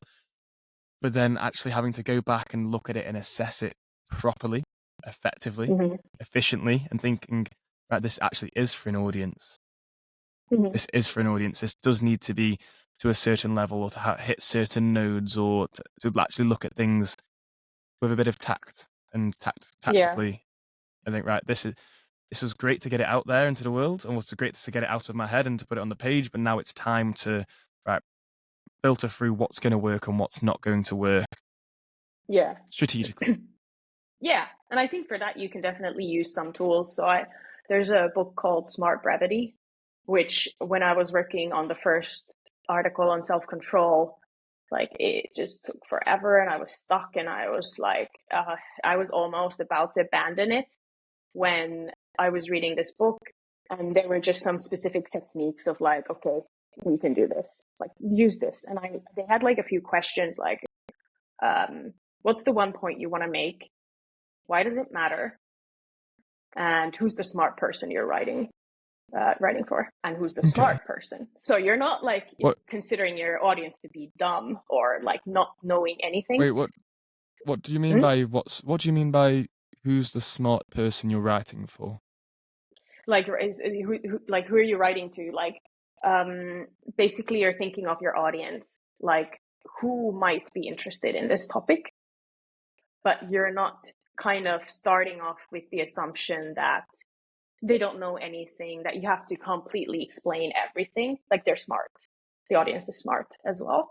So if I'm discussing some topics from social psychology, sure, I will explain them, but I don't need to kind of, not everything needs to be explained. I can also assume a certain level of, like, I can maybe put some humor into it and then just be like, some people will kind of get it, and maybe some people won't, but you know. Yeah, but so like not having dumbing it down as if not you're dumbing writing it down to too just much. a child. Yeah, but I like doing things, like being super, like making things very understandable. I also think, because I'm not a native speaker, it's maybe easier because my vocabulary is more limited, and like it's easier to make things easy to understand. I don't know if that makes sense, but sometimes I think that probably works out fine. But the idea was like, you can have those kinds of questions, and nowadays I kind of tend to use them every time. So like, what's the one point I want to make? Not three, one. And then why does it matter? And that kind of already builds your like intro. So you can use those kind of tools you have a draft and there's like a lot of cool stuff, but then you use tools that smart people have developed to make it better so that it'll be more interesting to the reader. They'll keep reading. Like, that's the one thing I'm always thinking is like, okay, I have to get them at the like the title, like they have to want to click on it. That's the first step. Then they have the first paragraph. They have to want to keep reading after the first paragraph, and then the next one. And then how do I keep them constantly engaged? So that's what I'm editing, that's what I'm doing, is like, I'm always like, how do I make them go to the next? What strategies do you use for that? Writing headings is incredibly difficult. Like the Secret Life of People with High Self-Control, it had a completely different title. I changed it last minute, and I think the title now, it did work out really well, but it had a completely different title. So I think that's a bit like, that's a science in itself. So I think I need to study that a bit more, because I don't want to make clickbaity titles too much. They need to be understandable. They need to be about like what the story is about. But they also might need to be something that people might click on. But when it comes to the actual text, one thing I do is I always try to think like that there needs to be something at the end of the paragraph that makes the person want to go to the next one. So like a mini cliffhanger or a question or whatever. And that's like, also if I have like parts to it, which has like subheadings, then before each new section, there needs to be something at the end, which is leaving something kind of open or something like unanswered, where the person like wants to continue. It's like opening up that question, opening up that gap in the mind, or gap in the thought process, so that you can close it in the next one and open another one. Yeah, and I think it also comes from practice, and then you can just copy people you really like admire. So in the past, like when I've been writing, sometimes I've done this thing where I like somebody's style, and then I'll kind of try to imitate it in my own writing. So that's how you also learn different styles of writing. Like, I remember reading something from Ryan Holiday. I think I read his book on discipline. Discipline is Destiny. And he writes these like 1-2 sentence paragraphs occasionally. Like he'll do, and I had a tendency to write really long paragraphs. And then I remember trying it out. I was like, let me try, like, how would it change? How would the kind of rhythm of the text change if I start using this different approach? So you can just pick someone whose work you like, and then do that. There's another one I was reading. I forget the name of the book, but she had a very kind of maximalist style. Like she would just put in everything, like all the examples, all the little Just stories, throw and it it in was there. a memoir. But when I wrote a story on going abroad and like kind of the longing to kind of travel and explore and so on, I kind of used that. I just tried it out. What if I just make it super maximal in a way that I'll You just just build out the kind whole of, thing. and I remember there was one person who commented, was like, wow, like a bit like it was almost like overwhelming. But it's fun because you have the freedom. You can do whatever you want. So you can try these different things. And if you're writing these kind of shorter texts and not a whole book, you can just like experiment. And I think Also, that's how you you've got become a that better freedom to writer. do, yeah. Mm-hmm. Yeah, and you get locked into it. I mean, as a writer as well, I mean, I don't think it's just limited to writing. It's having the confidence to be able to say, this is what I'm going to do because this is what I want to do, and this is how I'm going to do it. And it's something we could all learn from and all practice a lot more in depth, because it can seem very easy to get stuck in your own way. If something works, you want to just carry on doing that one thing and narrow it down. Before you know Yeah. it, you've just become a very small subsect of what you actually are, or who you actually are, and you might limit your own progression more than actually help it. And Yeah. especially Yeah. with writing as well. And I love that, using other people's ideas as well. Mm-hmm. Using other people's ideas in terms of using their styles. Like you say with Ryan Holiday, his stuff's very philosophical, and those kind of shorter sentences or shorter paragraphs, it's like it's all self-contained because it has different connotations. You can interpret it this way or that way, and it's meant to be kind of open-ended. So like trying to implement that compared to, say, the maximalist style. Just get it all out Yeah. there. Get it all out Yeah. right. Or for example, like Nassim Nicholas Taleb, Anti-Fragile or Black Swan. I don't know if you've read um, his books, but he has a lot of footnotes, and I love those footnotes. And I have a tendency to have a lot of, I like using brackets a lot, and I use a lot of like, I'll have footnotes because I'm like, it kind of doesn't fit in the main part of the story. It'll feel like a side. But I kind of Yeah. want to share it because it might be a different interpretation of the research, or like an additional note like, hey, this is like when you do it in a slightly different way, it doesn't seem to work based on research. So you want to kind of say it, but it doesn't make sense in the main story. So then I tend to Yeah. have a lot of notes. I really enjoy it. I like this style. So he does that a lot. Yeah. So you can Is kind it of like be is that style inspired. kind of like compulsive? Is it kind of like compulsive where you've said, you need to say one thing, but you really, really want to say this as well, or you really want to clarify what you Yeah, actually mean, just in exactly. case somebody misinterprets it.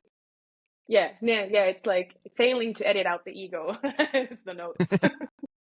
It's hard to do though. It's hard to do. Like as you're saying, when you're saying one of those tips you said was to write for yourself or to do these things for yourself. Hmm. But if you're doing it for yourself and then you've got to kind of edit it out to edit out the ego, it's like, well then that's not for you anymore. And it's that I don't know if you've read Hmm. the War on Art. Yeah, I've read it.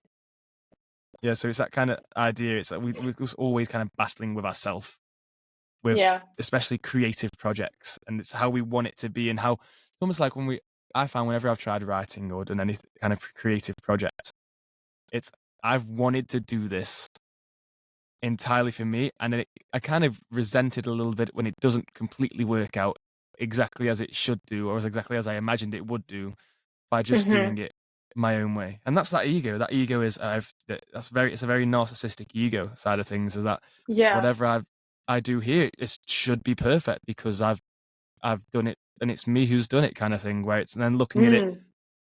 objectively and thinking, no, actually, it's not actually that great from a critical Mm. standpoint. But there we come to another thing, which I think is super important. Is I think it's no, I think it's from another book on writing. I think it's from Bird by Bird, where there's the idea of like just become someone who finishes things. So I think that's something where you feel like the story is fine. It's not perfect. It could be better, but I need to move on. Like finish this, then I can write the next one might be better. So that's something I do a lot. So I'm like, okay, um I will finish this and I get to, because I always have like new ideas, and I'm like, I have way more ideas than I have time. So you just need to finish it, and then you can Yeah, write a better what was piece the next time. article? There's an Hmm? article of yours. Oh, I'm just scrolling through them now. Which one was it? It was where is it? It was the one about having multiple passions and Yes. On the bouncing back and inability to forth. keep liking things. Yes, that's the one. It's almost like you have that high amount of energy on one thing, and from what I've read, it's like my ADHD type. Like I get Hmm. very intent on one thing very quickly, and then that very soon wanes afterwards, after not so long of a Yeah. time, and then I like something else, and then something else, and then it keeps on going. Yeah. What was that? What was that article?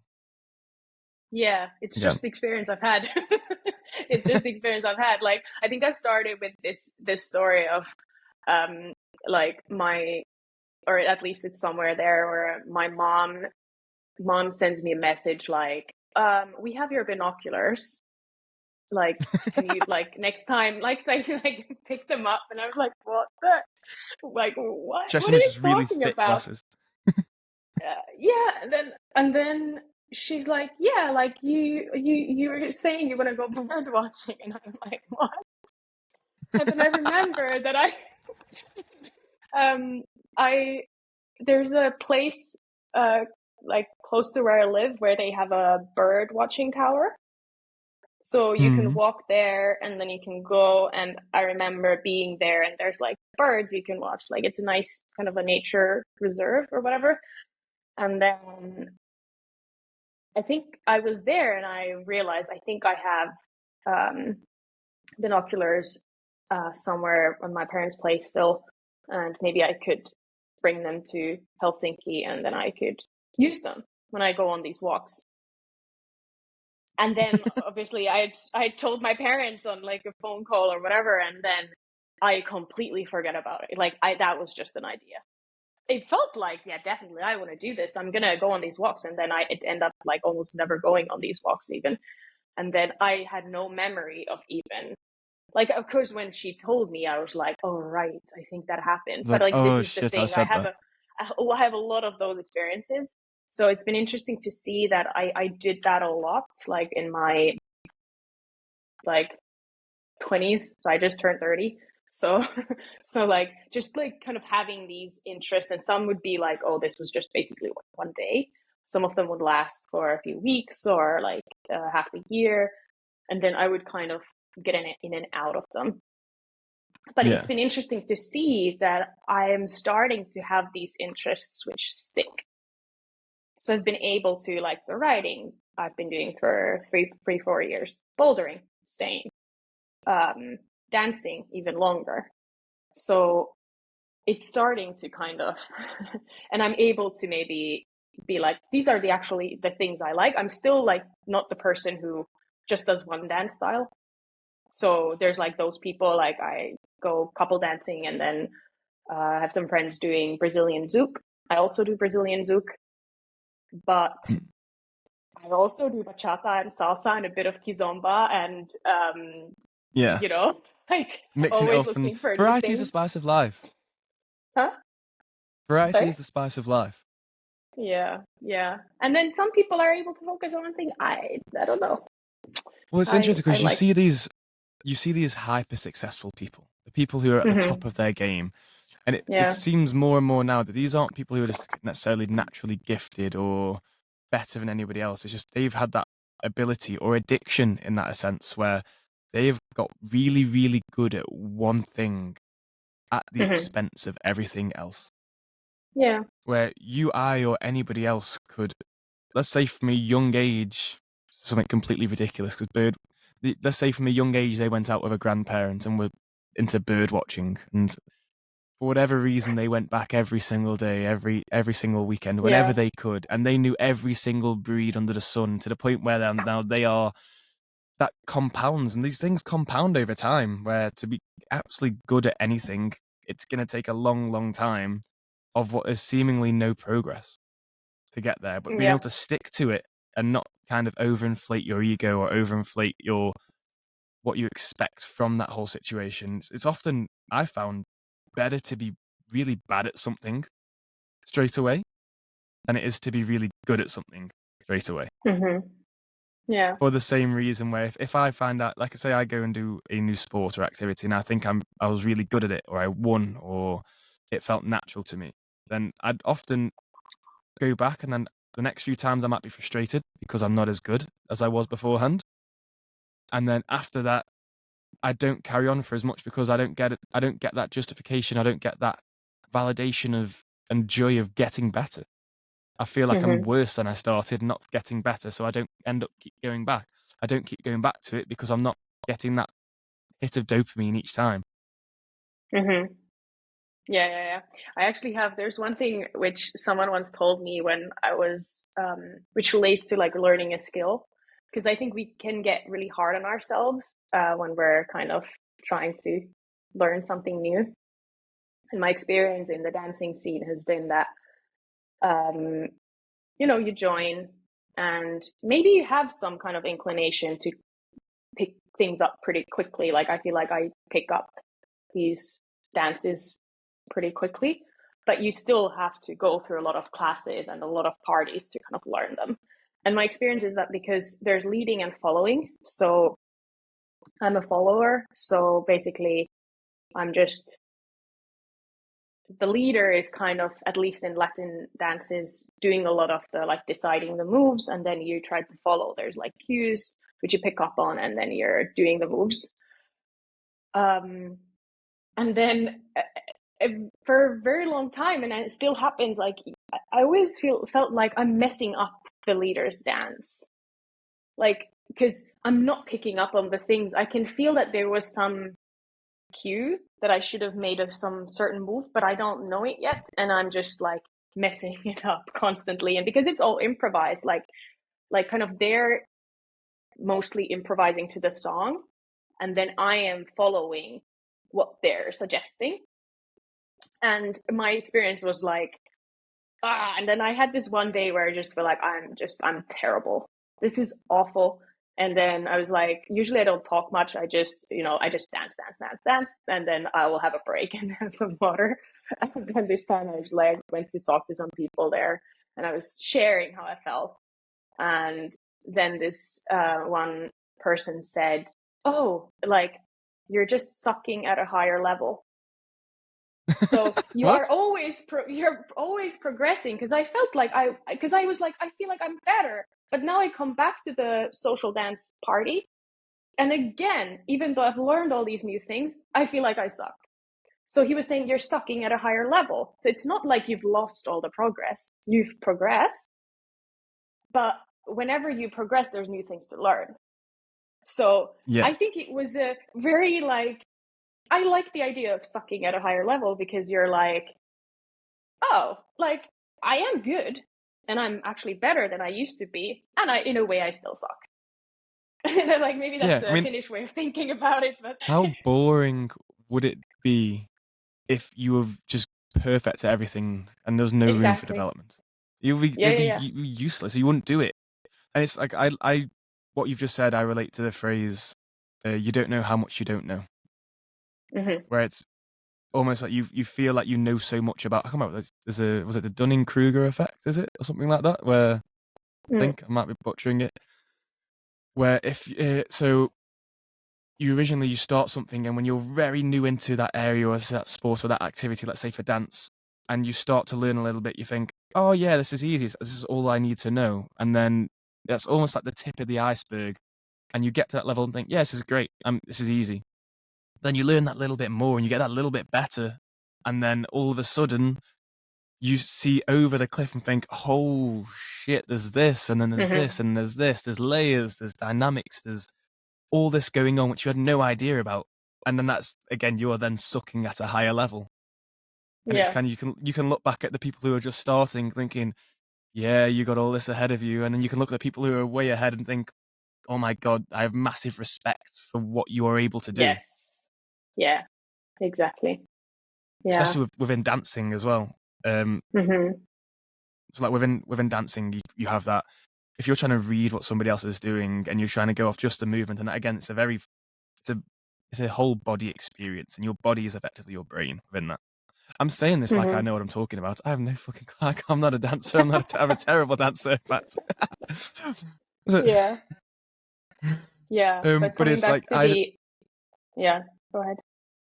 I had the same experience with jujitsu, Mm-hmm. where I started, and because of my physical stature, when I started jujitsu, I went in and I felt like I was reasonably good for the first like 1, 2, 3 weeks. I went and I was like, I'm winning some of the rounds. I'm doing well. I'm in a commanding position. Like I feel like I'm doing okay. And then I went up against some 1 week, or I went up against this one guy, and it's like everything I did, I was just like slam, smash, tap out. I was like, oh my God, I'm just like, what's going on? And he was like, Yeah. yeah, you're doing this. And he actually took the time to explain to me what was going on. I was like, wait, this is going on? What? Like this is so much Mm-hmm. above my knowledge level right now that I have no idea.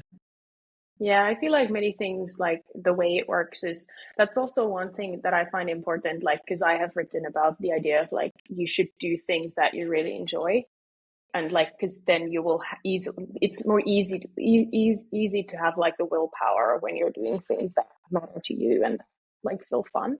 But then there's also the part where like things that are fun are not fun all the time. So there are those days, there are those dance parties you go to and you're like, no, not working. Or the practice for jujitsu practice or whatever, where you're like, I just like why am I so, why do I suck at this? And those are just part of it. And like also being Gotta able to turn up. see that next time it might feel different. So it's not like you should take it too seriously um Yeah, as when you have those I days. heard this I heard this thing recently. I heard it on a TV show, on Orange is the New Black of all things. Um, Mm, and it was the thing saying like God doesn't make certain types of people. He mm, just makes people. Some days they're mm-hmm, good, some days they're bad, some days they like this, some days they like that. It's not like, oh, you did this or you are doing this or you like this, therefore you are this kind of person. And I think that's the part I kind of take for willpower. Whereas I'd mm-hmm. get frustrated. I used to get really frustrated when I didn't have the willpower to do something. When other days I did. Yeah. Like some days I'd wake up and I'd go on a run or do some exercise. Other days I'd hit snooze a million times and go on Instagram. And it's just getting frustrated is never going to work. Like getting frustrated over those times where that willpower is not there is never going to work. Yeah. But when you are appreciative and grateful of that willpower when it's there, and you put it to good use when it's there, you've given it a positive spin. You've given yourself a hit of Mm-hmm, dopamine. And you can get addicted to that feeling. And I have a saying for myself, and I had for all my clients, which is, what you appreciate appreciates. mm-hmm. And it's that. So if I would appreciate these bouts of willpower or energy or hard work, when I see them arise and I make the most of them, then it'll come along more easily and it'll come along sooner the next time. And then I'll Yeah. get that feeling again. I'm like, oh, awesome, it's here. It's time to do the work. It's time to get to work and do what needs to be done. Obviously, it's not Yeah. always the case. And yes, sometimes I'm still going to have to do the things I don't want to do.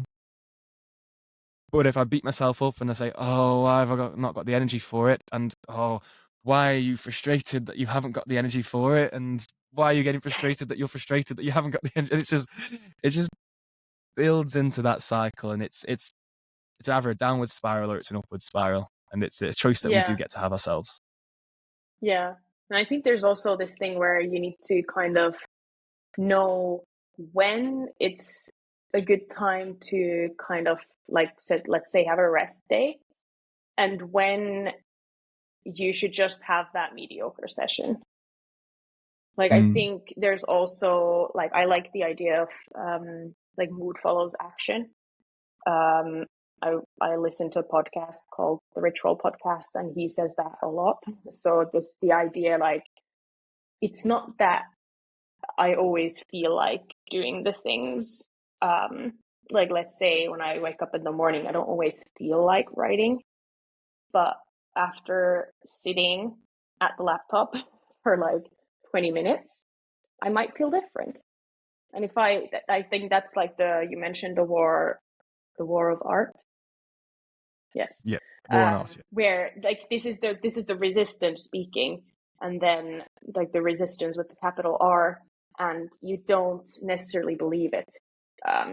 Like I recently told one of my friends, like a kind of a new acquaintance, like, I feel scared every time I go back to writing. Like almost every morning I feel scared.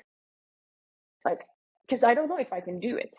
So then I have to kind of prove it to myself by writing.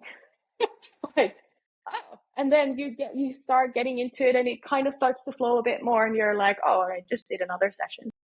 But you don't always Yeah. feel like, you don't know if how you'll feel before you get started.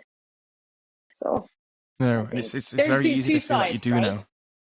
Yeah, Yeah. yeah. There's always two sides, maybe even more. Yeah. I love that the way you start the way in which your mindset is when you start isn't the way it's going to be when it finishes. And it's very Mm-hmm. easy to like, and again, saying again that same thing. Like you might not feel like you want to write, or but then you sit down behind the Yeah. laptop, and then all of a sudden you feel like you do. Yeah. It's like you might not feel hungry, but as soon as you start cooking, you start getting things out the fridge because you know you need to eat. It's like, you know what, I'm actually pretty hungry, and it's like Yeah. we don't know ourselves anywhere near as well as we think that we do Yeah. in most In that cases. way, I think I think it's good sometimes to kind of think less. So in a way, having like for example, I have this thing where I write every morning. So then there's like very little thinking that's involved. I might still have this feeling like, oh, I'm a bit like nervous if I will be able to produce anything today or whatever. But because I just have this thing where like I write every morning, I just do it. So it don't Yeah, need to kind of, if I had to start thinking, oh, should I write today or should I not?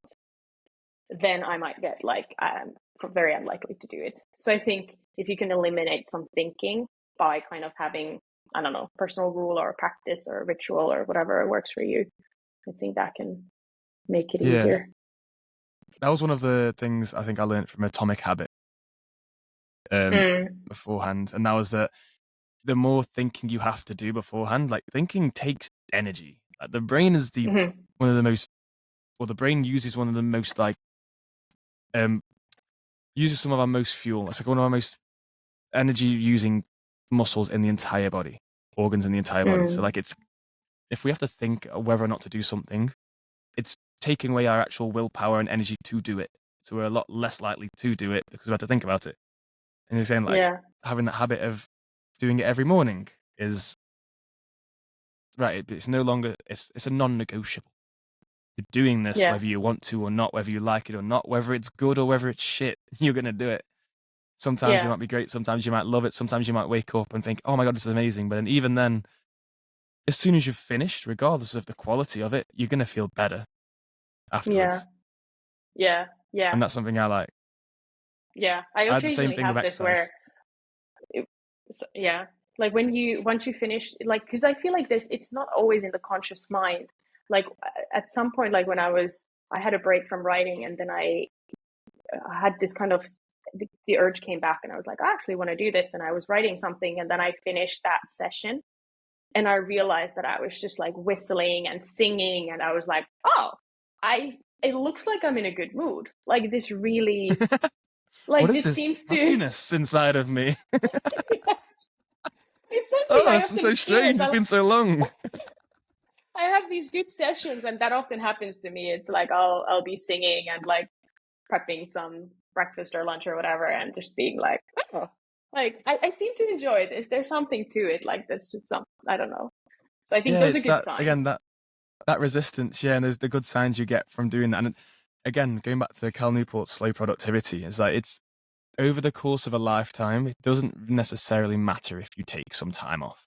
If you've Hmm. fallen out of love with something and you can't put in the energy that it deserves, but it's probably a good thing. As much as we want to kind of, in today's society, just rush ahead straight away to get things done, maybe shelve it for like a week or a day or Hmm. two. And then I came to look at it as with certain things, especially with the podcast. So when I started the podcast, it was a case of, I really want to do it. And I went headstrong into it, and then I lost a bit of motivation for it. I put it on the shelf Yeah. for a couple of weeks or a month or two. And then it almost felt like a slingshot because I just had this nagging feeling in my head that I really want to do it. But now I can't squeeze it into my day because I've got all these other commitments. But then I really want to do it.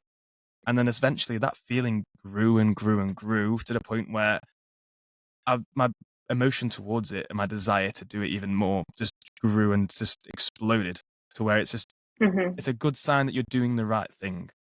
If you Yeah. can forget about it and then it keeps on cropping back up in your mind. You're not doing Yeah. something you really don't want to do and you really don't care about. You're not doing something because you Yeah. feel you have to do it. You're doing it because you want to. And over the Yeah. course of a lifetime, that will compound massively, I believe. Yeah. And I'm a big fan of kind of watching for little cues based on the experience of doing.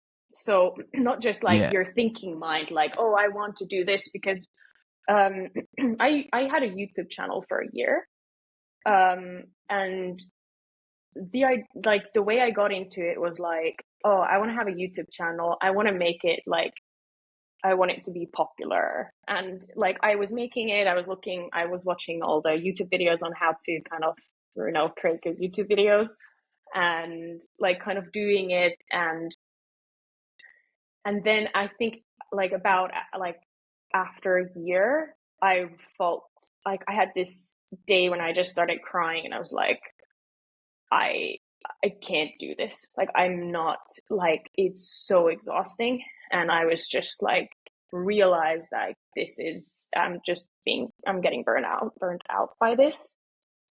And when I started to actually think, because I really believe in like the things that are sustainable are the things that you kind of in which like you need to enjoy the process and not just the end product. So for YouTube, I was really looking forward to having the finished video and having the kind of reaction I was imagining it might have. And when I was looking at the practice, like what is it like to like what are the steps involved in creating a YouTube video? I absolutely hated filming. Like it's funny to say this, but I did not enjoy moving the camera around for different shots. That was Mm. stressful to me, and I hated trying to figure out the audio stuff. I'm not. It's so technical, and I was like, I don't care at all about doing the research on how to do this well. Yeah, you wanted the And baby without the there's labor pains. yeah, there's like a lot of these things, and then um, I realized that the videos I enjoyed making the most were the ones where I got to do a bit of a script. And then I would sort of just be kind of talking through the ideas in the video. Because I was doing a lot of I was doing like recipe videos and what I eat in a day and like that kind of stuff. So then I did a few which were more about like ideas. And I realized the thing I actually enjoy is writing the script. And then it made me realize like, oh, so like, wait, why don't I just then write? So that was one of the ideas where like it's a kind of a very old school medium to write. And I get that maybe it'd be easier to reach people through video or whatever. But I think if I were to do that, I would just need a producer because I just absolutely don't enjoy those parts. So then, because it's still a hobby, I think it's quite easy then to make the choice like, yeah, I feel like that's a cue. Like I enjoy the part that's writing, so let me expand that and do that, and that's been a lot more sustainable because I have not Yeah, gotten tired of it. exactly. And it fits into what you want to do. It fits in to your life as you've got it at the moment. It's like it doesn't make sense thinking about things logically. You always hear these stories of people who just jumped straight in at the deep end and they're fighting to survive and to stay afloat. And then through pure willpower and hard work and determination, when things seem their most bleak, they manage to make it work and get that one thing to happen. It's like it's a movie. It's a movie script, which, Hmm. let's be honest, isn't real. It doesn't fucking exist. Like, Yeah, you think if I quit my job, if I do all these things, and just fully commit, then things will happen. I'll manifest it all to happen instantly, and all the success that will come with that yeah, will be mine straight away. It's like it doesn't happen. Like you've got to yeah, rely a lot on luck. You've got to put a lot of hard work and time in. You've got to have you'll have those motivation. You'll have those periods where you're highly motivated and excited for what's to come, and you'll have those moments where you're sitting there in the toilet crying because you didn't have the breakdown because you didn't realize what you've done.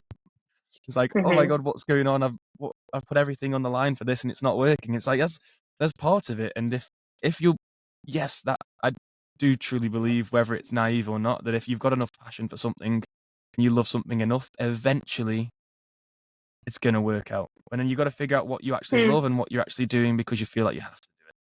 yeah, Like you're saying, write for yourself. Like you just said, writing. You love the writing part, and you enjoyed doing the scripts, and you enjoyed that process. Where you feel like it's a little bit old school and it's not really going to take off and the way you thought it would do because it doesn't align with what your expectation was. hmm, But at the same time, if you've been doing that now for 3 years and you're doing very well at it, you're very good at it, you're enjoying it, hmm, you're doing it every day, it's part of your routine, it opens up new doors and opportunities for yourself. And who yeah, knows, eventually there could be a book on the horizon from yeah, that and everything could turn around from that. Like, it's going yeah, back to the Cal exactly. Newport thing. What you're doing Yeah, now with your articles is exactly what Cal Newport does. He writes articles for newspapers and on his blog every day and every week. And then hmm, after so long, he collates those articles into a book and edits them down yeah, into something that's more comprehensive and meaningful than just the individual yeah, articles on their own accord. yeah. And that's like the whole slowness idea is super cool. Oh, we have a thunderstorm here. That's why it got so dark. But like because I started writing on the topic of self-control, like I think it was October or November last year. So I started like reading, researching. I initially started a personal story and then I was like, let me see what they've written on this. And then I just got into a rabbit hole. So like I've been working on this for quite a while already.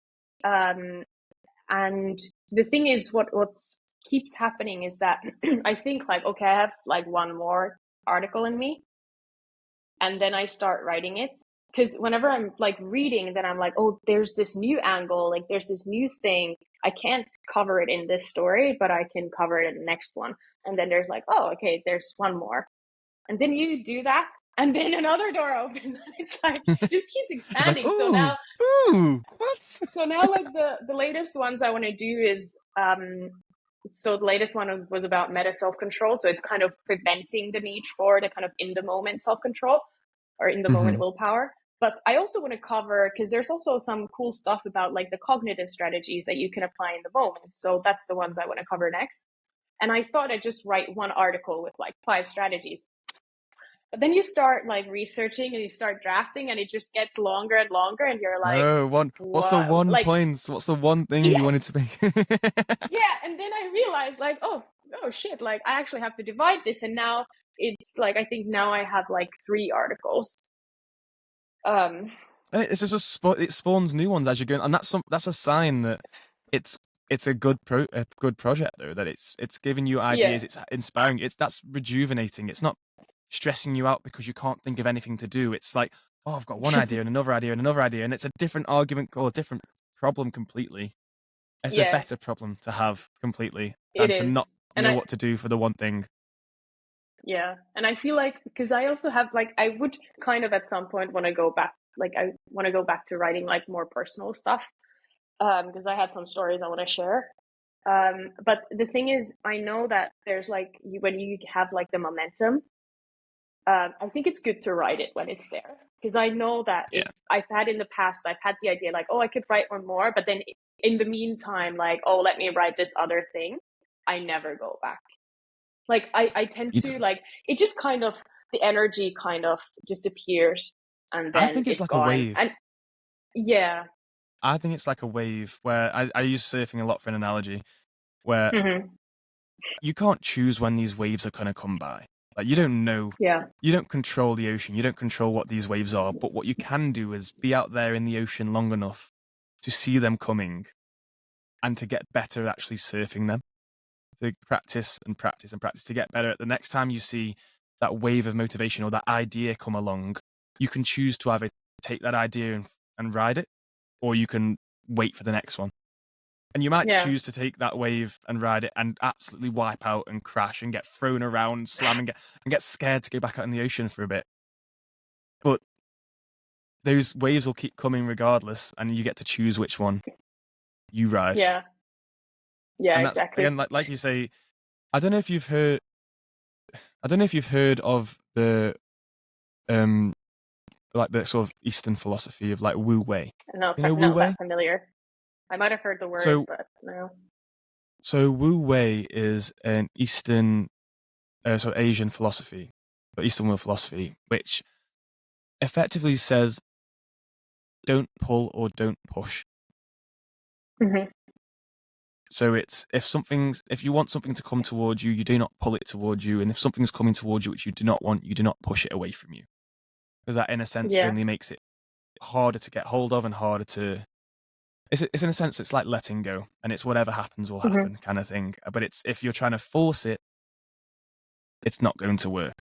If you're trying to force yourself to do something that you do not want to do, you're going to have a lot of trouble. If you're trying to force Yeah. yourself to not do something that you want to do, it's a lot easier, but you're also going to have those kind of issues come your way as well. Mm-hmm. And especially with those willpower things, like it's for my own mental health personally, I'm finding things a lot easier to again be that a little bit more mindful and try and assess my options as they are there and not trying to fit a square peg into a round hole. Yeah. Yeah. I think that's important. And then also there's like, when you have this idea, let's say I have an idea like, oh, there's this other story I could write, but who knows if it'll be any better than the one I'm currently writing. So Mm. why would I just give up on this instead of finishing it and then doing, after that?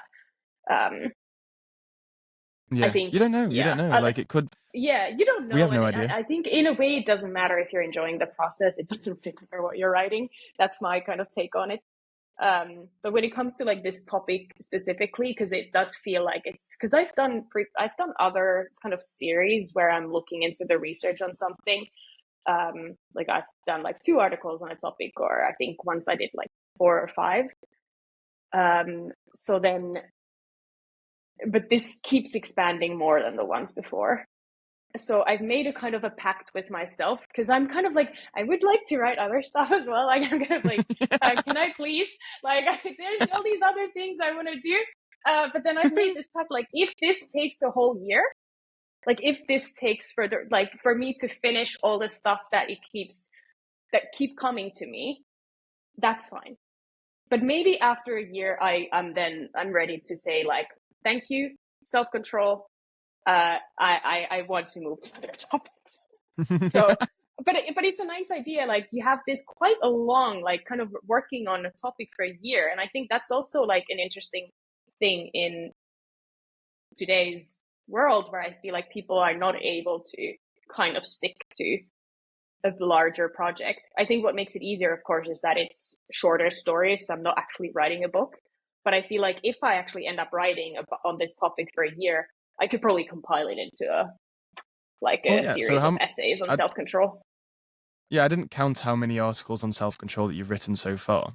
but they've all got I a slightly think different angle, 4. and the research behind them as well is really good, because often you get from a lot of people who just try and churn out content is that the research isn't there. Well, the Mm. research is there with every single article. Like this isn't just like a Yeah, half idea that you've culminated with and then thrown out there. It's, oh, I have this idea, I'm going to explore it, and then I'm going to see where it comes. And yeah, obviously, that rabbit hole's never ending, and you can keep on going and keep on going. And you'll find out new things, and you'll learn more as you go along. yeah, And again, it's a very interesting topic, and it's something we all battle with, and I had my own struggles with, and I will always probably have my own struggles with, as everyone will. It's not there's yeah, no solution, I don't think, with self-control. It almost seems like it's a trade-off at times, and we'll yeah, see when it comes and what we can do with it. Have you heard of, so the last one, because I know we've been going on for a while now. yeah. Have you heard of the mid-cingulate anterior cortex? And I've No, just thrown I'm out a not. really. So and I've just thrown out a really obscure scientific term to you, but I thought of all people you might know it, just because it was something I heard on Andrew Huberman's podcast, when the one he did with David Goggins.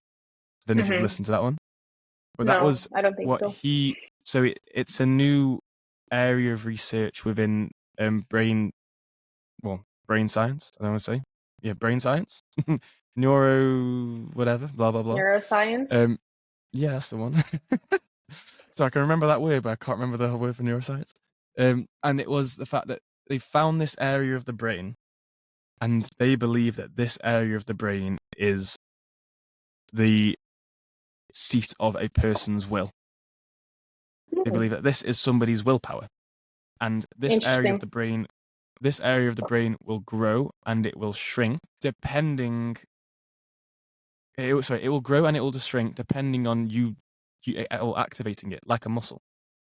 Where if you were to do something that you did not want to do, it will grow. Hmm. And if you did not do that thing, let's say you gave in and you caved, then it will shrink. And then the interesting part being that let's say you were to take ice baths, and Mm. if before, at the very beginning, you didn't want to do it, you didn't want to take an ice bath, the whole idea just sounded freaking awful, and you don't want to do it again. If you were to then get into that ice bath, that part of the brain will grow because you've done something you didn't want to do. The interesting Yeah. part being, though, if you were to do it the next day, and the day after that, and the day after that, to the point where it doesn't really feel like a struggle anymore, Hmm. then that part of the brain doesn't continue to grow, because Hmm. this is now no longer something that you do not want to do. Yeah. Yeah. Yeah. Yeah. That makes sense. And I've heard of that before as well. That you can kind of train that. And I do think that's why you should do hard things. Like, Mm. and hard things in our day, like being like sitting in front of the computer and being scared to write. I think that's a hard thing. It's a mini hard thing, you know? So I think Yeah, we should fear do is those one of the things. hardest things. Yeah, we definitely should. Yeah. And I'll be reading your Yeah, and I think articles it to does find out train. how. Yeah, and then you can train that part. So I do think that's a um it's Yeah, important to do that. it is. It's important. I mean, it's a battle we all have, and I've Yeah. found some of the strategies that you've put across being very enlightening, and I love that you've put both sides across as well. Like, you're really trying to explore this for yourself. You're not just saying, I'm here Mm. with all the answers." It's an exploration, and it keeps you curious. And thank you for coming on and being so honest with your findings and with your own personal insights as well. Yeah. Thank you so much. It was a lot of fun talking to you. So I'm really glad you found me somewhere in on Medium. Yeah. As am I, though. As am I. Thank you, and we'll wrap it up there. Bye, everyone.